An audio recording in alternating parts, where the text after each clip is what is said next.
அனைவருக்கும் வணக்கம். திருவருள் மீனாட்சி வெங்கடேசன், ஈரோடு. இன்னைக்கு சந்திர பகவானை பற்றி பேச போகிறோன்னு சொல்ல ஈரோட்டிலிருந்தே மழையில அடிச்சுட்டு வந்தாச்சு இல்லைங்களா. மாதந்தோறும் கருத்தரங்கு நடத்துறது மிக சிறந்த ஒரு விஷயம் இல்லைங்களா. அவங்களுடைய நேரத்தையும் பணத்தையும் இன்வெஸ்ட் பண்ணி நமக்கு நிறைய கருத்துக்களை கொடுத்ததுக்காக பண்டிட் பாலர்களுக்கு நன்றிகளையும் வாழ்த்துக்களையும் மனதார தெரிவித்துக் கொள்கிறேன். பிரபஞ்சத்தோட ஆசீர்வாதம் என்றும் அவர்களுக்கு உடனிருக்கும். வாழ்த்துகள். சரி, சந்திர பகவானை பற்றி பேசணும்னு கேட்டிங்க அப்படின்னா, அவர் நம்ம உடல் காரகன் இல்லைங்களா. காலப்புருஷருக்கே நாளுக்குண்டான அமைப்பில் இருக்கார். வீடு, வண்டி, வாகனம், தாய். முக்கியமாக என்னங்க, நமக்கு தாய் அப்படிங்கிறது 4ஆம் இடம் தான். ஆனால் ஒவ்வொருத்தருடைய ஊழ்வினை தான் பிறப்பிற்கு காரணம். ஆமாவா இல்லைங்களா? அப்படியே எங்கூட நீங்கள் பேசிகிட்டே வந்தீங்கன்னா ஒரு மணி நேரத்தில் விட்டுருவேன். நீங்கள் பேசாமல் இருந்தீங்க வச்சுக்கோங்க, லஞ்ச் லேட் ஆகிடும். பரவாயில்லைங்களா? யாருக்கு தூக்கம் வரலையே இல்லைங்க, பேசலாம் இல்லைங்க. ஓகே, கையில் கொடுத்தா ஈஸியாக இருக்கண்ணா, கையில் கொடுங்க. இல்லை கண்ணா, உட்காது. சரி, இப்போ ஒரு கதை சொல்ல போகிறேன். யாருக்கெல்லாம் கதை பிடிக்கும்? இல்லை, கதை பிடிக்குங்களா? நம்மளுடைய பிறவி பயனின் கதை. எங்கள் அப்பா சொன்னது, எனக்கு 8 வயசில் அப்பா சொன்னது. என் அப்பா பார்த்தீங்க அப்படின்னா, அவர் கொட்டமுத்தில் வாக்கு கேட்பார். அப்போ பார்த்தீங்கன்னா எல்லாத்துக்கும் பார்க்க மாட்டார், ரிலேஷனுக்கு முக்கியமான விஷயம் நான் மட்டும் தான் பார்ப்பாரு. அப்போ என்கிட்ட பஞ்சாங்கத்தை கொடுத்து இன்றைக்கி கோச்சாரத்தை போடுமான்னு சொன்னார். 8 வயசில் நான் கோச்சாரத்தை போட்டவங்க. ஆனால் எனக்கு என்னன்னு தெரியாது, ஏன் இந்த ஃபீல்டுக்குள்ளே வந்தேன்னு தெரியல. சரிங்களா. அந்த கொட்டமுத்து வாக்கு, அந்த உத்தர வாக்கு, ராம் வாக்கு தான் கேட்பாங்க. அப்போ தான் கேட்டேன், என்னப்பா கட்டம் போட சொல்கிறீங்க என்னதுன்னு கேட்கும்போது தான், நம்மளுடைய பிறவியின் நோக்கம் ஊழ்வினையின் தாக்கத்தில் இருந்து தான் நம்ம பிறந்து ஒவ்வொரு விஷயத்தையும் அனுபவித்து கழிக்கிறோம்னு சொன்னார். நம்மளுடைய பிறவியின் நோக்கம் என்னதுங்க? ஊழ்வினை. அதுக்கு அப்பா சொன்ன கதை ஆல்ரெடி சொல்லியிருக்க ஸ்டேஜில், பட் இருந்தாலும் உங்களுக்கு திரும்ப சொல்கிறேன். ஒரு விறகு வெட்டி இருக்காராம். தினமும் காட்டுக்கு போவாருங்களாம். அந்த காட்டுக்குள்ளே போகிறதுக்கு முன்னாடி ஒரு காவல் தெய்வம் இருக்கும். அங்கே போய் நின்று கும்பிடுவாராம். அவருக்கு அம்மா, அப்பா, மனைவி, 3 பெண் குழந்தைகள். இந்த 6 பேர்த்துக்கும் விறகு வெட்டிட்டு சாயங்காலம் விற்றுட்டு வந்தால் தான் ஒரு நேரம் கஞ்சி. அப்போ தன்னை மிருகங்கள் தாக்காமல் இருக்கணும் இல்லைங்களா. போகிறது காட்டுக்குள்ளார விறகு வெட்டுறதுக்கு, ஏதாவது மிருகங்கள் வர வாய்ப்பு இருக்கு இல்லைங்களா. அப்போ அந்த காவல் தெய்வத்தை நின்று கும்பிட்டு டெய்லியும் போவாராம். இப்படியே நடந்துட்டுருக்கும். பார்த்தீங்கன்னா ஒரு நாள் மிகப்பெரிய கூட்டம் கோயில் வாசலில் மகான் வந்திருக்கார். இவர் நின்று பார்க்குறார். இவர்கிட்ட ஆசீர்வாதம் வாங்கிட்டா ஒரு நேரம் ஊற்றுற கஞ்சியை 2 நேரம் ஊற்ற மாட்டோமா? ஏன்னா அம்மா அப்பாவும் மனைவியும் புரிஞ்சுக்குவாங்க. குழந்தைங்களுக்கு தெரியாது இல்லைங்களா, பசிக்கும் இல்லைங்களா. அவர் நியாயமான ஆசை தானே அவருக்கு. ஆனால் நின்று பார்க்குறாரு. இன்றைக்கி இந்த நின்னம்னா கூட்டத்தில் இன்றைக்கி ஊற்றுற கஞ்சியை அவருக்கு ஊற்ற முடியாதுன்ட்டு மனசில் ஆசையும் இருக்குது, ஆனால் பயமும் இருக்குது. காட்டுக்குள்ளே கிளம்பி போயிட்டார். விறகு வெட்டுறதுக்கு மகான் பேர்லேயே ஞாபகம், எல்லாரும் வாங்கியிருப்பாங்க ஆசீர்வாதம், நமக்கு மட்டும் கிடைக்காம போயிடுச்சு அப்படின்னு. அடுத்த நாள் காலையில் எழுந்துச்சு வர்றாரு. அந்த மகான் இவருக்காக காத்துட்ருக்காராம். ஆனால் இவர் முகத்தை கூட பார்க்கலைங்களாம். இவர் ஆசையாக போகிறார், என்னை ஆசீர்வாதம் பண்ணுங்கன்னு சொல்லி. போகும்போது சொல்கிறாராம், ஒரு 3 மாதம் கழிச்சு வா போப்பான்ட்டாராம். ஒரு ஆசீர்வாதத்துக்கு 90 நாள் காத்துட்ருக்கணுமா? சரின்னு 90 நாள் போவே இல்லைங்க அவருக்கு. டெய்லி ஒவ்வொரு நாளாக கழியுது. காட்டுக்கு போகிறாரு, விறகு வச்சாரு, விற்றுட்டு வர்றாரு, ஒரு நேரம் கஞ்சியை ஊற்றுறாரு. சரி 3 மாதம் தானே கஷ்டம், பார்த்துக்கலாம் அப்படின்னு ஆசையாக போகிறார். 3 மாதம் முடிஞ்சிருச்சு. 91 தான் ஆசையாக போகிறாரு. அவர் மறுபடியும் சொல்கிறாரா, இன்னொரு 3 மாதம் கழிச்சு வா போ அப்படின்ட்டாராம். அப்பா என் மூஞ்ச கூட பார்க்க மாட்டேங்கிறாப்பா, போயிட்டு வா அப்படின்ட்டாருங்களாம். இப்போ இன்னும் அவருக்கு என்ன அதுங்க மனசுக்குள்ளார அதீதமான வழி. முதல்ல இருந்த மாதிரி கூட என்னாச்சுங்க, ஒரு ஹாப்பினஸ் சொல்லிட்டு இல்லை. ரொட்டீன் போயிட்டுருக்கு. நாள் முடியுது, ஆசையாக வராரு. அவர் சொல்கிறாரா, எல்லாம் முன்னோர் செய்த கர்ம வினையப்பா ஒரு பிறவியோட கஷ்டப்படுறதுக்கு காரணமா. இப்போ விறகு வெட்டி கோவம் வந்துருச்சுங்களா. முன்னோர் செய்த கர்ம வினையா, அது என்னது அப்படிங்கும்போது 3 தலைமுறைக்கு முன்னாடி யாரெல்லாம் பிறந்து இறக்கிறார்களோ மீண்டும் பிறப்பாங்க. எப்படின்னு கேட்டிங்கன்னா, நட்சத்திரம் அஸ்வினியிலிருந்து ரேவதி வரைக்கும் 27 நட்சத்திரம் 108 பாதமாக பிரிஞ்சிருக்கு. எல்லாரும் ஒரு ஸ்டாரில் பிறந்திருக்கும். அதில் ஒரு குறிப்பிட்ட ஒரு பாதத்தில் பிறந்திருப்போம். எப்படி பிறந்தோம்? இப்போ நீங்கள் பிறந்தீங்க இல்லையா, அந்த பாதத்தில் முன்னாடி இந்த பாதம் தான் 3 தலைமுறைக்கு முன்னாடி நீங்கள் பிறந்து வாழ்ந்து இறந்த நட்சத்திர புள்ளி. இறந்த ஏன்னா சந்திரபகவான் ஒரு தோராயமாக 10 வருஷம்னா ஒரு 5 வருஷம் ஒரு 6 மாதம் இருப்பில் பிறக்கிறாங்கன்னா கர்ப்பத்தில் நின்றது போக சென்றதுன்னு கணக்கு போடுவோம். எங்கே போச்சு மீதி வருஷம்? அப்போ கர்ப்பத்தில் நீங்கள் அடைவு ஏற்படும் பொழுதே நம்மளோட ஊழ்வினை தாக்கம் ஆரம்பிக்குது. அது இருந்தானே கணக்கு போட்டு 10 மாதம் நம்ம கழிக்கிறோம் இல்லைங்களா? அப்போ நம்ம பிறக்கக்கூடிய முதல் புள்ளியா, 2வது புள்ளியா, 3வது பாதமா, 4வது பாதமானு கணக்கு எடுக்கிறோம்.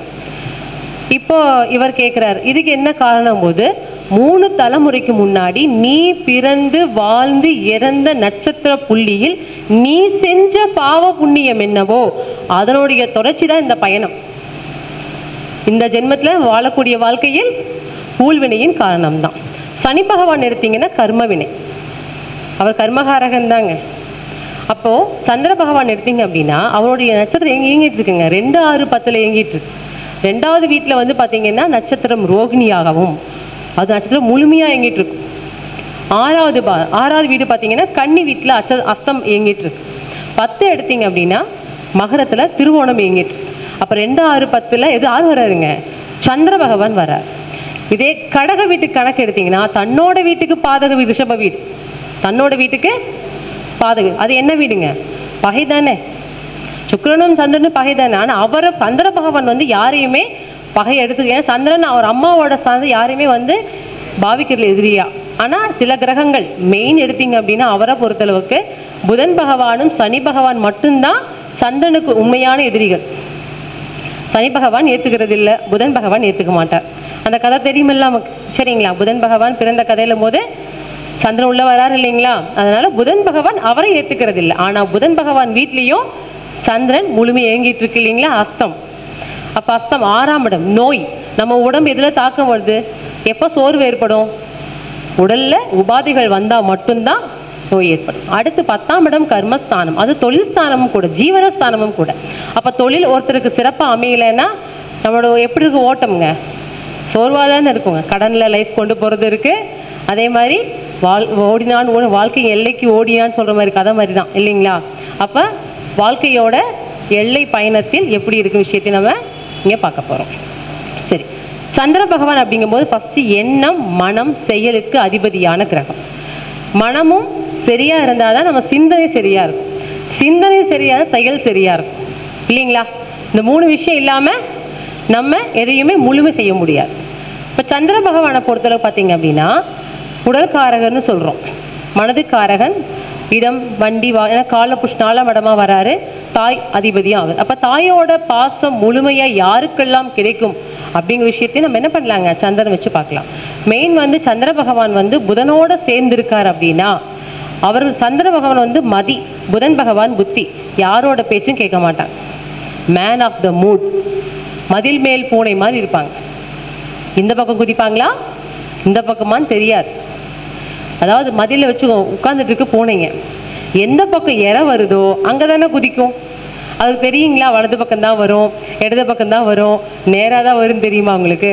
தன்னுடைய வாய்ப்பு எங்கே வருதோ அவங்க ஒரே மாதிரி இருக்க மாட்டாங்க. மனநிலை சந்திரன் மாதிரி புதன் புத்தி. ஒரு விஷயம் சொல்லுவோம், செய்ய சொல்லுவோம், சரிம்பாங்க. ஆனால் அவங்க அந்த நேரத்தில் என்ன பண்ணணுமோ அதுதான் பண்ணுவாங்க. சொன்ன நல்லப்பா, ஏப்பா செய்யலை, மறந்துட்டேன், தோணலை, ஒரே வார்த்தை. அதிகெல்லாம் பேச மாட்டாங்க. கேட்டு பாருங்க. சந்திரன் புதன் சேர்க்கை யாருக்கும் உள்ள இருக்குங்களா? சந்திரனும் புதன் சேர்க்கை யாருக்காவது இருக்குங்களா? ஜட்ஜ் பண்ணி பாருங்க, பாயிண்ட் மாறாது. சரிங்களா? இப்போ அதுக்கு எடுத்தீங்கன்னா சந்திரன் சனி எடுத்தீங்கன்னா என்ன சொல்லுவோம்? புணர்ப்பு தோஷம்னு சொல்லுவோம் இல்லைங்களா? சந்திர பகவான் சனி பகவான் பார்வையில் இருந்தாவோ சாரத்தில் இருந்தாவோ அவங்க வீட்டில் இருந்தாவோ என்ன சொல்லுவோம்? புணர்ப்பு தோஷம்னு சொல்லுவோம். புணர்ப்பு தோஷம் பார்த்தீங்க அப்படின்னா ஒவ்வொரு இடத்துக்கு ஏற்ற மாதிரி நம்ம கான்செப்டில் எடுத்துக்கலாம். அதற்கு மெயின் வந்து பார்த்தீங்கன்னா ஈரோட்டில் இருக்கக்கூடிய ஈஸ்வரர் கோயில் தான் ரொம்ப ரொம்ப பெஸ்ட். ஏன்னா சனி பகவானும் சந்திர பகவானும் நேருக்கு நேராக இருக்காங்க, மற்ற எந்த கோயில்லையும் இல்லைங்க. அங்கே வந்து திங்கட்கிழமையோ இல்லை சனிக்கிழமையோ இல்லை பௌர்ணமி அன்னைக்கோ வந்து அவங்களோட ஜென்ம நட்சத்திரம் வரும்போது கூட என்ன பண்ணலாங்க? அங்கே வந்து வழிபாடுகள் செய்கிறதும் அபிஷேகம் செய்கிறது ரொம்பவும் சிறப்பாக இருக்கும். சரிங்களா? அங்கே தான் அனுப்பிச்சிட்ருக்கேன், ரிசல்ட் நல்லா இருக்குது. தாராளமாக அனுப்பிச்சுடுங்க அந்த கோயிலுக்கு. சரிங்களா? அம்மா ஈஸ்வரர் கோட்டை ஈஸ்வரர் கோயிலுங்கம்மா, கபாலீஸ்வரர். சரிங்களா? சரிங்க. ரொம்ப நல்லா இருக்குங்க. ஏன்னா சந்திர பகவானும் சனி பகவானும் நேருக்கு நேராக இருப்பாங்க, மற்ற எந்த கோயிலையும் கிடையாது. சரிங்களா? அதனால் இன்னொரு விஷயம் எடுத்தீங்கன்னா, சந்திரன் ராகு கேது இணைவுன்னா கிரகண தோஷம்னு சொல்லுவோம். ஏன்னா யார் போய் பிடிச்சா சூரிய பகவானையும் சந்திர பகவானையும் ராகு கேதுக்கள் பிடிக்கும் பொழுது கிரகண தோஷம். ஆனால் ஒருத்தர் கன்சீவாக இருக்கும்போது ரெண்டுமே வரும், சூரிய கிரகணமும் வரும், சந்திர கிரகணம் வரும். இதை தாண்டாமல் அந்த 10 மாதம் முடியாது. ஆமாவா இல்லைங்களா? பேசுங்க. சரிங்களா? அப்போ அந்த டிகிரி வயசுக்குள்ள கிரகங்கள் வரும்போது என்ன பண்ணுறாங்க, தோஷத்தை சொல்கிறோம். இந்த சந்திரன் ராகு கேதுக்கு இணைவு இருந்தால் நம்ம இதில் சேனலில் இருக்கும், ராகு கேதுவோட சூட்சமாக சொல்லி பரிகாரம் கொடுத்துருக்காங்க, அதில் நீங்கள் பார்த்துக்கலாம். சரிங்களா? இந்த சந்திரன் ராகுவோட சேர்க்கைன்னு பார்த்தீங்கன்னா அதிகமாக எண்ணம் இருக்கும், தேவையில்லாத எண்ணம் இருக்கும், அதிக ஆசை இருக்கும், தவறு செய்ய தயங்க மாட்டாங்க, தப்பு செஞ்சு மாட்டினாலும் தப்பை ஒத்துக்க மாட்டாங்க. தப்ப ராகு பக்கா திருட. ராகு யாருங்க? பக்கா திருட. உண்மை தானே? தெரிஞ்சே தப்பு செய்வாங்க, உங்களை உட்கார வச்சுட்டே செய்வாங்க, பயப்படாது. சரிங்களா? கேட்டால் நான் அப்படி தான், அவர் கேரக்டரை மாற்றிக்க மாட்டார். சந்திரன் கேது அப்படின்னா பயம் இருக்கும், தனியாக செய்யும், தப்பை ஒத்துக்காது, அந்த தப்பை நியாயப்படுத்தும். தப்பு செஞ்சால் நான் இதுக்காக தான் பண்ணேன், நீ தப்பாக புரிஞ்சுக்கிட்டேன், நம்மளை உட்கார பேசும்போது அப்படி இருக்குமோ, ஒரு வேளை தப்பாக நம்ம தான் புரிஞ்சுக்கிட்டுமா அப்படின்னு சந்திரன் கேதுவோட இயக்கம். அது ஒரு மாயை. சரிங்களா? சரி, எப்படி கொண்டு போகலாம்? லைனாக கொண்டு போகலாமா இல்லை கிரக சேர்க்கையை கொண்டு போகலாமா? உங்களுக்கு எப்படி வேணும்னு சொல்லுங்கள். லைனாகவே வந்துடலாங்களா? மேஷ வீட்டு வந்துடலாங்களா? ஃபஸ்ட்டே பார்த்துட்டோம், 108 பாதத்திலும் அமர்ந்திருக்கும் பொழுது உங்களுடைய கடைசி பாதம் என்னவோ அதுதான் உங்களுடைய ஊழ்வனியோட தாக்கத்தில் பிறந்திருக்கு என்று தெரிஞ்சுக்கோங்க. சரிங்களா? சரி, இப்போ மேஷ வீட்டுக்கு சந்திர பகவான் வந்து 4க்கு அதிபதியான கிரகம், அது செவ்வாயோட வீடு. ஆனால் செவ்வாய் பகவான் பார்த்தீங்க அப்படின்னா இந்த சந்திர பகவான் வீட்டு நீச்சம் அடைஞ்சிடுறார், பலவீனமாயிடுறார் இல்லைங்களா? அப்போ பலவீனமாகும்போது பார்த்தீங்கன்னா இவர்களுக்கு தலையில் அடிபடும், உயரம் ஏறக்கூடாது, ஒரு குறிப்பிட்ட வயசுக்கு தலை சார்ந்த வியாதிகள் பிரச்சனைகள் வருதும் இயக்கம். ஏன்னா சந்திர பகவான் முதல் உடல்காரகன் இல்லைங்களா? லக்னம் கேரக்டர் ராசி ஆக்டிவிட்டீஸ், யாரும் கேரக்டரை மாற்றிக்க மாட்டாங்க, ஆனால் ஆக்டிவிட்டிங்கும் போது தனக்கு ஏற்ற மாதிரி இடத்துக்கு இடம் மாறிக்குவாங்க. அதுதான் சந்திர பகவான். நம்ம ராசி தானே உங்களுக்கு, இந்த ராசி கட்டத்தில் சந்திரன் இருக்காருன்னா நம்மளுடைய ராசி நட்சத்திர புள்ளி தான் நம்மளுடைய ஸ்டார் இல்லைங்களா? தசா புத்தி கணிக்கிறதுக்கு தான் அந்த ஸ்டாரோட பாதத்தை நம்ம நிர்ணயம் பண்ணிக்கிறோம். அப்போ இந்த மேஷ வீட்டில் அப்போ ராசியில் பிறந்தவங்க, மேச ராசியில் பிறந்தவங்க எடுத்துக்கலாங்களா? இந்த மேச ராசியில் பிறந்தவங்க பார்த்தீங்க அப்படின்னா இவங்க ஃபேமிலிக்குள்ளார சனி பகவானோ ராகு கேது இந்த கிரகங்கள் சந்திரனோட அஸ்வினி நட்சத்திரம் இருந்தாவோ, அதே போல் மகத்தில் இருந்தாவோ மூலத்தில் இருந்தாவோ ஒரு தோஷம் இருக்கும். என்னன்னு கேட்டிங்க அப்படின்னா பாவ கிரகங்கள் மேஷ வீட்டில் இருக்கும் பொழுது பார்த்தீங்க அப்படின்னா செய்வினை குற்றத்தை எடுத்து சொல்லும், செய்வினை குற்றத்தை கட்டாயம் எடுத்து சொல்லும். அதுவும் நட்சத்திரம் அஸ்வினியில் இருக்கும் பொழுது சனி பகவான் ராகு கேதுக்கள் செவ்வாய் வீட்டில் இருக்கும் பொழுது, இங்கே சூரிய பகவான் வீட்டில் மகத்தில் இருக்கும் பார்த்தீங்கன்னா பிதிர்தோஷத்தை எடுத்து சொல்லும். பிதிர்தோஷத்தை, ஏன்னா காலபுருஷருக்கே 10 காசு என்னங்க மகம் தானே, மறந்த திதியை மகத்தில் கொடு. நம்ம பிறந்த நட்சத்திரம் மறந்தாலும் என்ன பண்ணுங்க அந்த ஒரு டைமில் வச்சுக்குவாங்க, ஆனால் இறந்துட்டாங்க அந்த திதி தெரியல அப்படின்னா மகத்தில் கொடுக்கறது மிகவும் சிறந்தது. காலபுருஷருக்கே நட்சத்திரம் 10, மறந்த திதியை மகத்தில் கொடு அப்படின்னு சொல்லுவாங்க. யாராவது கேட்டால் கூட நம்ம சொல்லிக்கலாம். சரிங்களா? அப்போ இந்த மகத்தில் வந்து பார்த்தீங்கன்னா ஒரு சனி பகவான் ராகு கேது பகவான் இருக்காங்க அப்படின்னா அவங்க ஃபேமிலிக்குள்ளார பிதிர்தோஷம் கட்டாயமாக இருக்கும், அந்த ஊழ்வினையை முடிக்கவே முடியாது. சில ஜாதகங்கள் வந்து பார்த்தீங்கன்னா அதில் பிறந்திருக்கும் பொழுது 10 தலைமுறையாக இருந்தாலும் இவர்கள் பிறந்ததுக்கு அப்புறமா முற்றுப்புள்ளி வைப்பாங்க, இவங்க சந்ததிகளுக்கு அந்த பிரச்சனை கொண்டு போகாமல் இவங்க ஸ்டாப். அது இதுவும் அந்த ஸ்டார் வந்து மகத்துக்கு உண்டு. அடுத்து மூலம், மூலத்தில் பார்த்தீங்க அப்படின்னா தெய்வ குற்றத்தை எடுத்து சொல்லும்.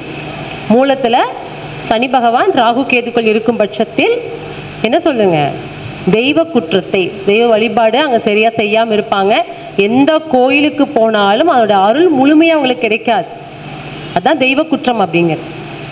சரி, இப்போ மேஷ வீட்டில் அஸ்வினிக்கும் மகத்துக்கும் மூலத்துக்கும் பார்த்துட்டோம்.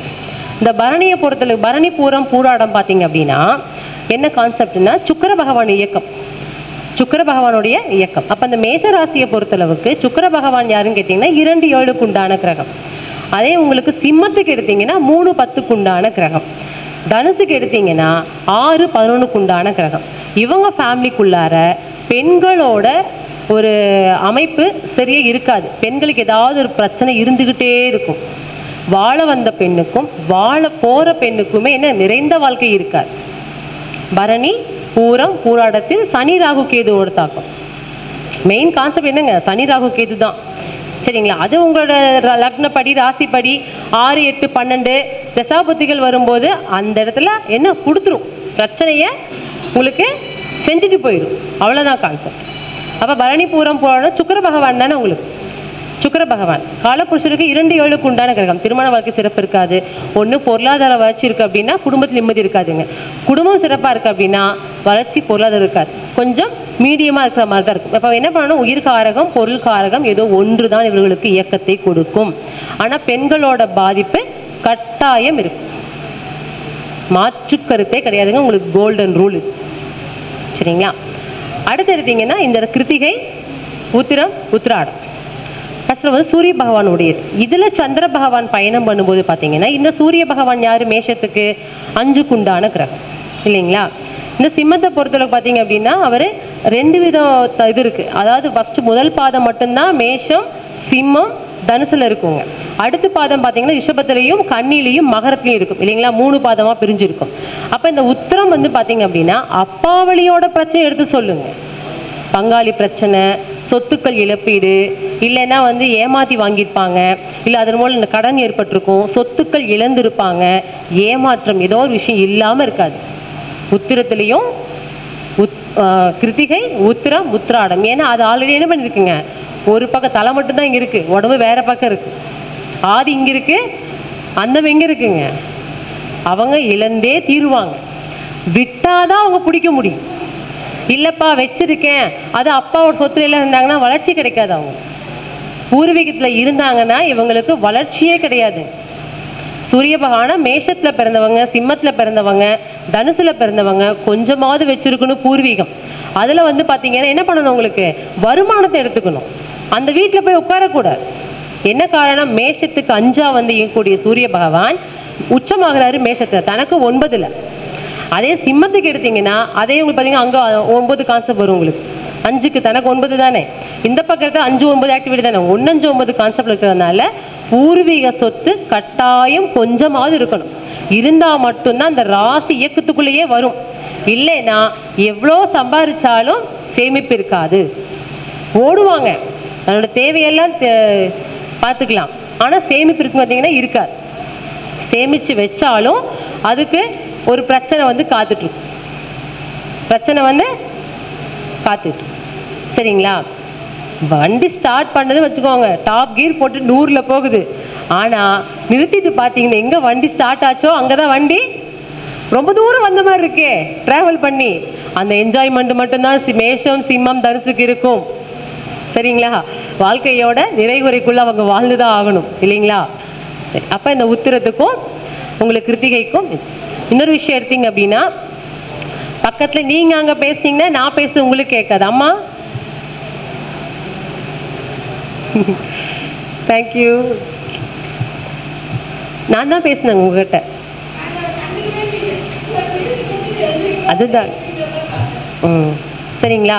அப்போது கிருத்திகை வந்து முதல் பாதமாக இருக்குது அப்படின்னா கட்டாயம் மேஷம் சிம்மம் முதல் பாதத்தில் பிறந்தவங்களுக்கு கட்டாயம் பூர்வீகம் இருந்தே தீரணும். ஜாதகம் வந்தால் சொல்லுங்கள், வித்துட்டு வந்துட்டீங்கன்னா அவங்க 0. கொஞ்சமாவது வச்சுருக்கணும். இருந்தால் மட்டும்தான் அந்த ராசி அந்த 1, 5, 9 கான்செப்ட் தாங்க ரொம்ப முக்கியம் ஒரு ஜாதகத்தில். அதை தாண்டி தான் இருக்குன்னு நினைக்கிறீங்களா? லக்னம் ஆகட்டும் ராசி ஆகட்டும் அதை தாண்டி தான் இருக்குங்களா? 5, 9 இயக்கம்னா உங்களுக்கு மிகப்பெரிய வரம். அந்த கிரகங்கள் பலமாக இருந்துட்டாவே உங்கள் தேவைகள் உங்கள் முயற்சிகள் அத்துணையும் கிடைக்கும். லேட்டாக கிடைக்கிறது இருக்கும் சில ஜாதகத்தில், உடனே கிடைக்காது. முயற்சி வேணும் இல்லைங்களா? நான்ஸ்டாப்பாக ஓடுவாங்க, செய்வாங்க, தன் வளர்ச்சிக்கு உண்டான விஷயம் ஏதாவது விஷயம் தேடிட்டே இருப்பாங்க. சரிங்களா? ரிஷபத்திலையும் இந்த கன்னிலையும் மகரம் இருக்கு இல்லைங்களா, இதுக்கு வேற கான்செப்ட் என்னன்னு கேட்டால் பகை வீடாக வரும். ஆனால் இந்த கன்னி வந்து பார்த்தீங்கன்னா ரொம்ப பிடிக்கும் புதனுக்கு. ஏன்னா சிம்மத்துக்கு வந்து முழுமையான யோகாதிபதி யாருங்க?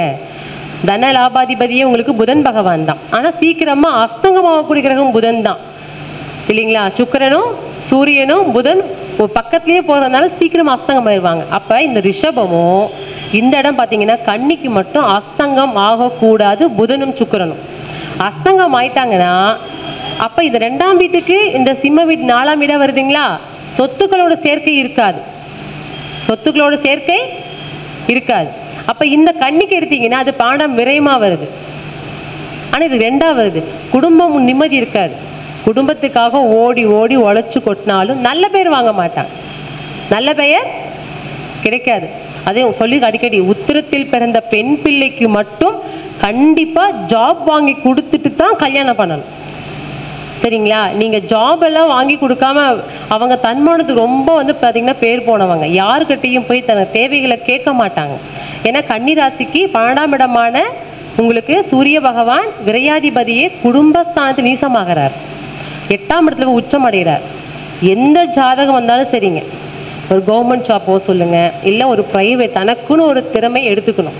ஏதாவது ஒரு எக்ஸ்ட்ரா கரிக்குலர் ஒரு டெய்லரிங் ஜாப் ஏதோ ஒரு ஜாப் எடுத்து அவங்க மாதம் வருமானம் அவங்களுக்கு இருந்தால் மட்டும்தான் அந்த 2 நீசமாக இருந்தாலும் கூட அதிகமாக பிரச்சனையை கொடுக்காது. ஏன்னா குடும்பஸ்தானத்திலே வந்து உட்காந்துறாங்க, அந்த ஸ்டார்லேயே பிறந்திருக்காங்க, ஒரு நட்சத்திர புள்ளிதான் ஏக்கம் கொடுக்கும் இல்லைங்களா. அதனால் இந்த பெண் பிள்ளைகளுக்கு உத்தியோகம் மிகவும் சிறப்பு. வேலைக்கு போய் வருமானம் எடுத்துட்டா கல்யாணம் பண்ணி வைங்க சொல்லிடணும். நீங்கள் உங்கள் கையில் வருமானம் வந்தால் மட்டும்தான் திருமண வாழ்க்கை சிறப்பாக இருக்கும். இல்லைன்னா யாரும் மதிக்க மாட்டாங்க. என்னதான் குடும்பத்துக்காக செஞ்சாலும் நல்ல பேர் கிடைக்காது. அவங்ககிட்ட உட்காந்து பேசுனீங்கன்னா ஒரு நாள் கேட்கலாம். யாரெல்லாம் கேட்க போறீங்க? உத்திரத்தில் பிறந்த பெண் சாதகம் வருதுன்னா கேட்டு பாருங்க. தன்மானத்துக்கு ரொம்ப இடம் கொடுப்பாங்க, யார்கிட்ட கேட்க மாட்டாங்க. நிறைய ஆசை இருக்கும், கனவு இருக்கும், செஞ்சு கொடுக்க ஆள் இருக்க மாட்டாங்க. ஆனால் ஒவ்வொருத்தருக்கும் தேடி தேடி பண்ணி கொடுப்பாங்க. நல்ல பேர் கிடைக்காது. காரணம் 2, 12, 8 வந்து அந்த ஸ்டார் குண்ட நட்சத்திரம் வர்றது தான். சரிங்களா. அப்போ இவங்களுக்கு கட்டாயம் ஜாப் அப்படிங்கிறது வருமானம் ரொம்ப முக்கியங்க. வருமானங்கிறது அவங்களுக்கு இவங்க குடும்பத்துக்காக ஒரு 10,000 ரூபா கொடுத்தாதான் இவங்களுக்கு மதிப்பு. இல்லைன்னா சாப்பிடும்போது கூட நிம்மதி தொண்டில் இறங்காது. அவங்களுக்கு சமைச்சு இவங்க கொடுக்குறாங்க, எல்லாத்துக்கும் பரிமாறுறாங்க, ஆனால் இவங்க சாப்பிடும்போது இந்த கீழே இறங்காது. ஏதாவது ஒரு மன கஷ்டத்துக்குள்ள சாப்பிடும்போது தான் அந்த பிரச்சனையே வரும் அவங்களுக்கு. அப்படி சொல்லிட்டாங்க, இப்படி சொல்லிட்டாங்க, எல்லாம் பண்ணி கொடுத்தோன்னு ஒரு மன அழுத்தத்துள்ளேயே இருப்பாங்க. சந்திர பகவான் வந்து டிப்ரெஷனுக்காரன்னு அவர் தானே உங்களுக்கு எல்லாத்தையும் தம்பு உள்ளே வச்சுருப்பாங்க இல்லைங்களா. வளர்பிறை சந்திரனாக இருக்குது அப்படின்னா ஒரு டென்ஷனை கொடுப்பாரு, கோபத்தை கொடுப்பார். சந்திரன் தேய்பிறை அப்படின்னா ஒரு பயத்தையும் குழப்பத்தையும் கட்டாயம் கொடுப்பார். இதை தாண்டி அவர் வட்டம் இல்லை. அப்போ சேரும் கிரகம் பார்க்கும் கிரகம் இதுவும் நம்ம கான்செப்டில் எடுத்துக்கணும். சரி, அடுத்து யார் இருக்காங்க? ரோகிணி, அஸ்தம், திருவோணம் இல்லைங்களா. இந்த ரோகிணியில் வந்து பார்த்தீங்கன்னா 2, 5க்கு உண்டான கிரகம் புதன் பகவான் வந்து உங்களுக்கு யோகாதிபதி தான். சரிங்களா. ஆனால் இங்கேன்னு கேட்டிங்கன்னா இந்த புதனோட அம்சம் பார்த்தீங்கன்னா மாமா சப்போர்ட் இருக்காது. ரிஷபத்தில் ரோகிணியில் பிறந்தவங்களுக்கு மாமா சப்போர்ட் இருக்காது. அப்படி சப்போர்ட் பண்ணாலும் மாமாவால் தான் பிரச்சனையே வரும். மாமாவால் தான், எங்கள் மாமாவால் தான் கடனை ஏற்பட்டுச்சுங்க, அன்றைக்கி தான் நல்லது பண்ணாரு, செஞ்சு கொடுத்தேன், இன்றைக்கி நான் மாட்டிட்டு முழிக்கிறேங்க அப்படிம்பாங்க. அவங்கெல்லாம் ஜாமீன் கையெழுத்தெல்லாம் போடக்கூடாது.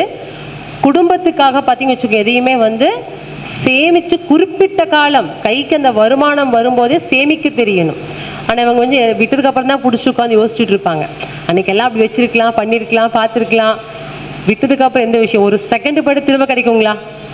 யுகம் யுகமாக தவம் இருங்க, ஒரு செகண்டு போயிட்டா திரும்ப கிடைக்காது. சொல்லுவாங்க காலம் பொன் போன்றது. இல்லைங்க, காலம் உயிர் போன்றது. போனால் திரும்ப கிடைக்காதது நேரமும் காலமும் ஒன்று தான். சரிங்களா. அப்போ ஒவ்வொரு நிமிஷமும் எப்படி ஓடணும் நம்ம லைஃபுக்காக நிறைய விஷயத்த யோசிக்கணும், நிறைய செயல்பாடுகளை செஞ்சுக்கிட்டே இருக்கணும். சரிங்களா. அப்போ இந்த ரோகிணியில் வந்து பிறந்தவங்க பார்த்தீங்கன்னா அவங்களுக்குள்ள ஒரு மன அழுத்தத்துக்குள்ளே மட்டும் போகாமல் இருக்கணும். இந்த ரோகிணி, அஸ்தம், திருவோணத்தில் பிறந்தவங்க மனசு விட்டு பேச மாட்டாங்க. மனம் விட்டு யாருக்கிட்ட என்ன பேசணுமோ அதை மட்டும்தான் பேசுவாங்க. தேவையில்லாத இது பேச மாட்டாங்க. சில நேரங்களில் எங்கே எது பேசணுமோ அதை பேச தெரியாது. இது கிரகத்தோட அமைப்பு. இந்த இடத்துல பேசக்கூடாதுன்னு தெரியும், ஆனால் தெரியாது. மனசில் பட்டதை என்ன பண்ணுவாங்க, ஃபேஸ் டு ஃபேஸ் பேசிடுவாங்க. இவங்களை பற்றி நண்பர்கள் வந்து அதிகம் இணைஞ்சிருக்க மாட்டாங்க. நண்பர்கள் மூலம் தான் பிரச்சனை வரும். ஃபேமிலிக்குள்ளேயே இணக்கம் இருக்காது. சரிங்களா? எப்படி வளர்பிறை தேய்பிறை இருக்கோ அதே போல் இவங்க வாழ்க்கையும் இருக்கும். ரோகிணி, அஸ்தம், திருவோணம், வளர்பிறை தேய்பிறை போல இவங்க வாழ்க்கை இருக்கு. என்ன காரணம்? கடகம் தன் வீட்டுக்கு 11 லாபமாக இருந்தாலும் கூட அது பாதக வீடு, ரிஷப வீடு இல்லைங்களா? இந்த வீட்டுக்கு எடுத்தீங்கன்னா 3ஆம் இடம் தான் இருந்தாலும் காலபுருஷனுக்கு அது 6ஆம் இடம். அதே கண்ணியில் பிறந்தவங்க வச்சுக்கோங்க, கடன், நோய், எதிரி கட்டாயம் இருக்கும். ஒரு கன்னி வீட்டில் உட்கார்ந்து எந்த கிரகம் திசா புத்தி நடத்தினாலும் கண்டிப்பாக உங்களுக்கு நோய் தாக்கம் வரும், ஒரு கேஸ் வரும், ஏதாவது ஒரு எஃப்ஐஆர் போடுவாங்க, ஒரு பிரச்சனை வெளியே வரமாட்டாங்க. ஏன்னா அந்த காரகத்தை இயக்க தான் ஒரு பாவகம் இருக்குது. அதை தாண்டி கிரகம் செயல்படுங்களா? ஒரு கட்டத்தில் பாவகம் காரகம் பிரித்து கொடுத்துட்டாங்க. எந்த கிரகம் உட்கார்ந்தாலும் செயல் பண்ணி தான் ஆகணும் இல்லைங்களா? அப்போ அந்த மாதிரி டைம் என்ன பண்ணக்கூடாதுங்க, ஜாமீன் போடக்கூடாது. 6ஆம் இடத்துல ஒரு திசை நடத்துது, அதுவும் முக்கியமாக கண்ணியிலிருந்து திசை நடத்துக்கும்போது கையெழுத்து போட்டிங்கன்னா உங்கள் தலையெழுத்தே மாறிடும். அது மாமாவுக்காக இருக்கலாம், மச்சானுக்காக இருக்கலாம், மனைவி சொந்தமாக இருக்கலாம், உங்கள் ஃப்ரெண்ட்ஸாக இருக்கலாம், அம்மா அப்பாவாக கூட இருக்கலாம். அப்போ அந்த மாதிரி நேரங்களில் வந்து நீங்கள் சொத்துக்கள் வாங்கக்கூடாது. நமக்கு தெரியாமல் வாங்கிடுவோம், அது வில்லங்கமாக இருக்கும் இல்லைங்களா? எல்லாம் பத்திரப்பதிவு எல்லாம் முடிஞ்சிடும்.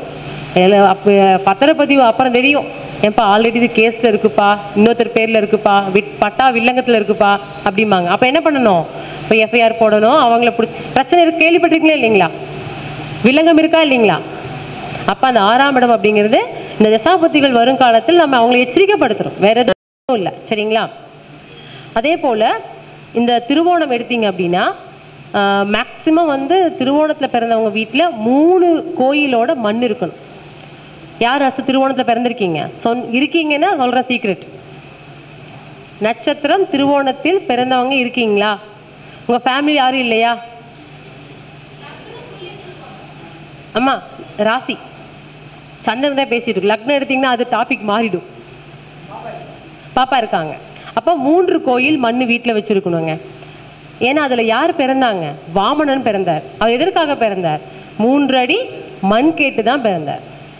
அப்போ அந்த கோயில் மண், ஏன்னா அவர் கேட்டது வந்து விண்ணையும் மண்ணையும் அளந்துட்டார். அவர் ராஜா அகந்தையை வந்து அழிக்க தான் அந்த அவதாரமே எடுத்தார். ஆனால் 3வது வைக்கும் போது என்ன உங்களுக்கு இல்லை, அதுக்கப்புறம் அகந்தையை அழிச்சிட்டு அவர் என்ன மண்டிட்டு என்ன பண்ணாருங்க, சரணடைஞ்சார். ஓகேங்களா? அப்போ இந்த 3 கோயில் மண் அப்படின்னா உங்கள் வீட்டு குலதெய்வம், அம்மா வீட்டு குலதெய்வம், அப்புறம் மனைவியோட குலதெய்வம், உங்களுடைய இஷ்ட தெய்வம். இந்த மண் எடுக்கிறதுக்கு ஒரு முக்கியமான வழிபாடு முறை இருக்குது. எடுத்ததும் போய் கோயில் எடுக்கக்கூடாது, மண்ணுங்க. ஒரு வெள்ளை துணி வாங்கிக்கோங்க, கஸ்தூரி மஞ்சள், பன்னீர், பச்சை கற்பூரம். சரிங்களா?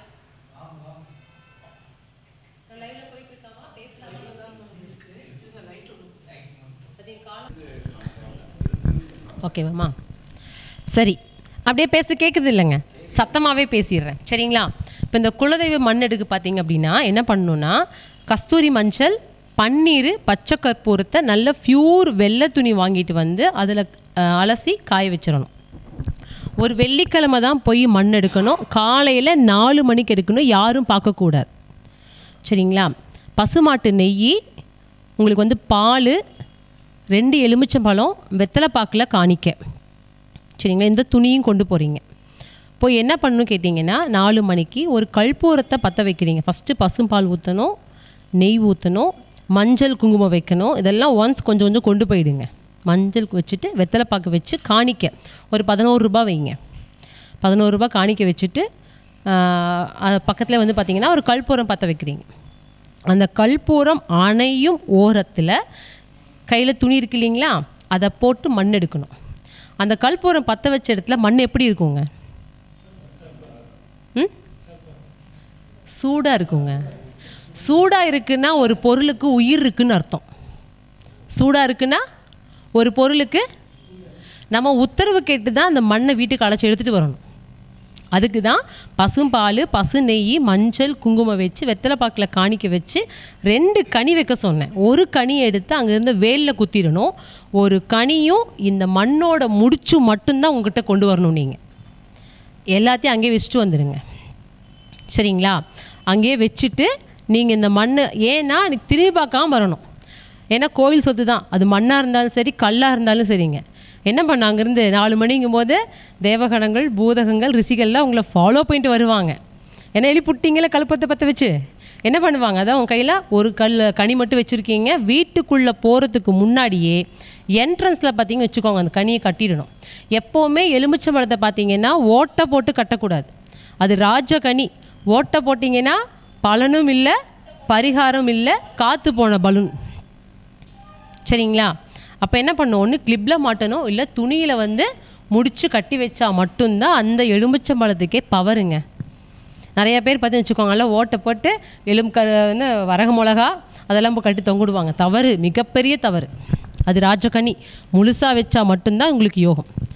இந்த மண் முடிச்சு பார்த்தீங்கன்னா நீங்கள் கொண்டு வரீங்கன்னு அப்படின்னா என்ன பண்ணணும்னா, வீட்டில் வச்சு 48 நாள் பூஜை செய்யணும். அப்போ என்ன பண்ணணும், இப்போது 48 நாள் சொல்லியாச்சு. ஒவ்வொரு கோயில் சொல்லியிருக்கோம் இல்லைங்களா? ஸோ டைமு வெள்ளிக்கிழமை சொல்லியிருக்கோம். எடுக்கக்கூடியது பார்த்திங்கன்னா மனைவி தான் எடுக்கணும், ஏன்னா பெண்கள் தான் எடுக்கணும், ஆண்கள் எடுக்கக்கூடாது. ஆண்களுக்கு பார்த்திங்கன்னா எப்போவுமே ஏன்னா சுக்கிரன், சந்திரன் சுக்கிர ஏக்கம்தான், சரிங்களா? அப்போ பெண்கள் தான் எடுக்கணும். அப்போ இந்த கணக்குப்படி பார்த்திங்கன்னா ஒரு வாரம் ஒருக்கா கணக்கு போட்டுக்கோங்க. அந்த 48 நாள் நீங்கள் மறுபடியும் எக்ஸ்டெண்ட் பண்ணிக்கணும். ஒரு மண்ணுக்கு அந்த கணக்கு இருக்குது, சரிங்களா? அந்த 48 நாள், அந்த 3வது மண் 48 நாள் முடியும் வரைக்குமே வீட்டில் 2 நேரம் விளக்கு போடணும். இந்த விளக்கு போடுறதுல பார்த்திங்க அப்படின்னா காலையில் சூரிய பகவான் உதயத்துக்கு முன்னாடியே விளக்கு போடணும். சாயங்காலம் சூரிய பகவான் மறையிறார் இல்லைங்களா, அதுக்குள்ளே விளக்கு போடணும். அதாவது ஒளி வர்றதுக்கு முன்னாடி வீட்டில் விளக்கேற்றுறதும் சாயங்காலம் மறையிறதுக்குள்ளே விளக்கேற்றுறது தான் சிறப்பு. வந்துருச்சிங்களா? ஒளி கரெக்டாக வந்துருச்சிங்களா? இதே ஓகேவாம்மா? வந்துருச்சு. சரி, இப்போ எடுத்தீங்க அப்படின்னா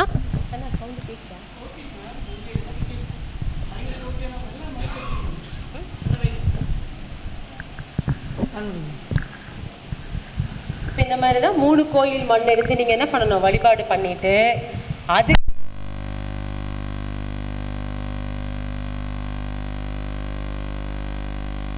யோக கிரகம் யோகாதிபதியோட நிலை என்னன்னு பார்த்துட்டு அதற்கேற்ற ஒரு கோயிலுக்கு போயிட்டு வந்துடுங்க.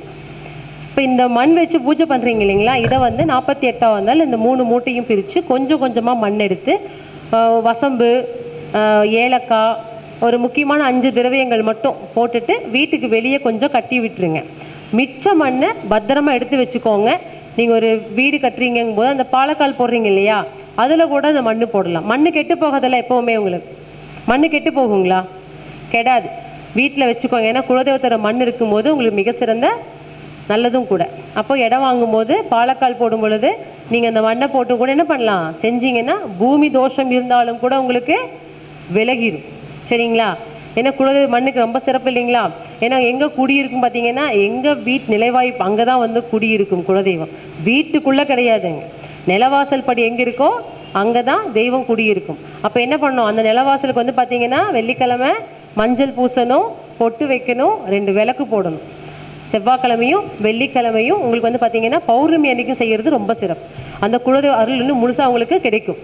இதுதான் நட்சத்திரம் திருவோணத்துக்கு உண்டான விஷயம். இது செஞ்சால் மட்டும்தான் நட்சத்திரம் முழுமையாக இயங்கும்.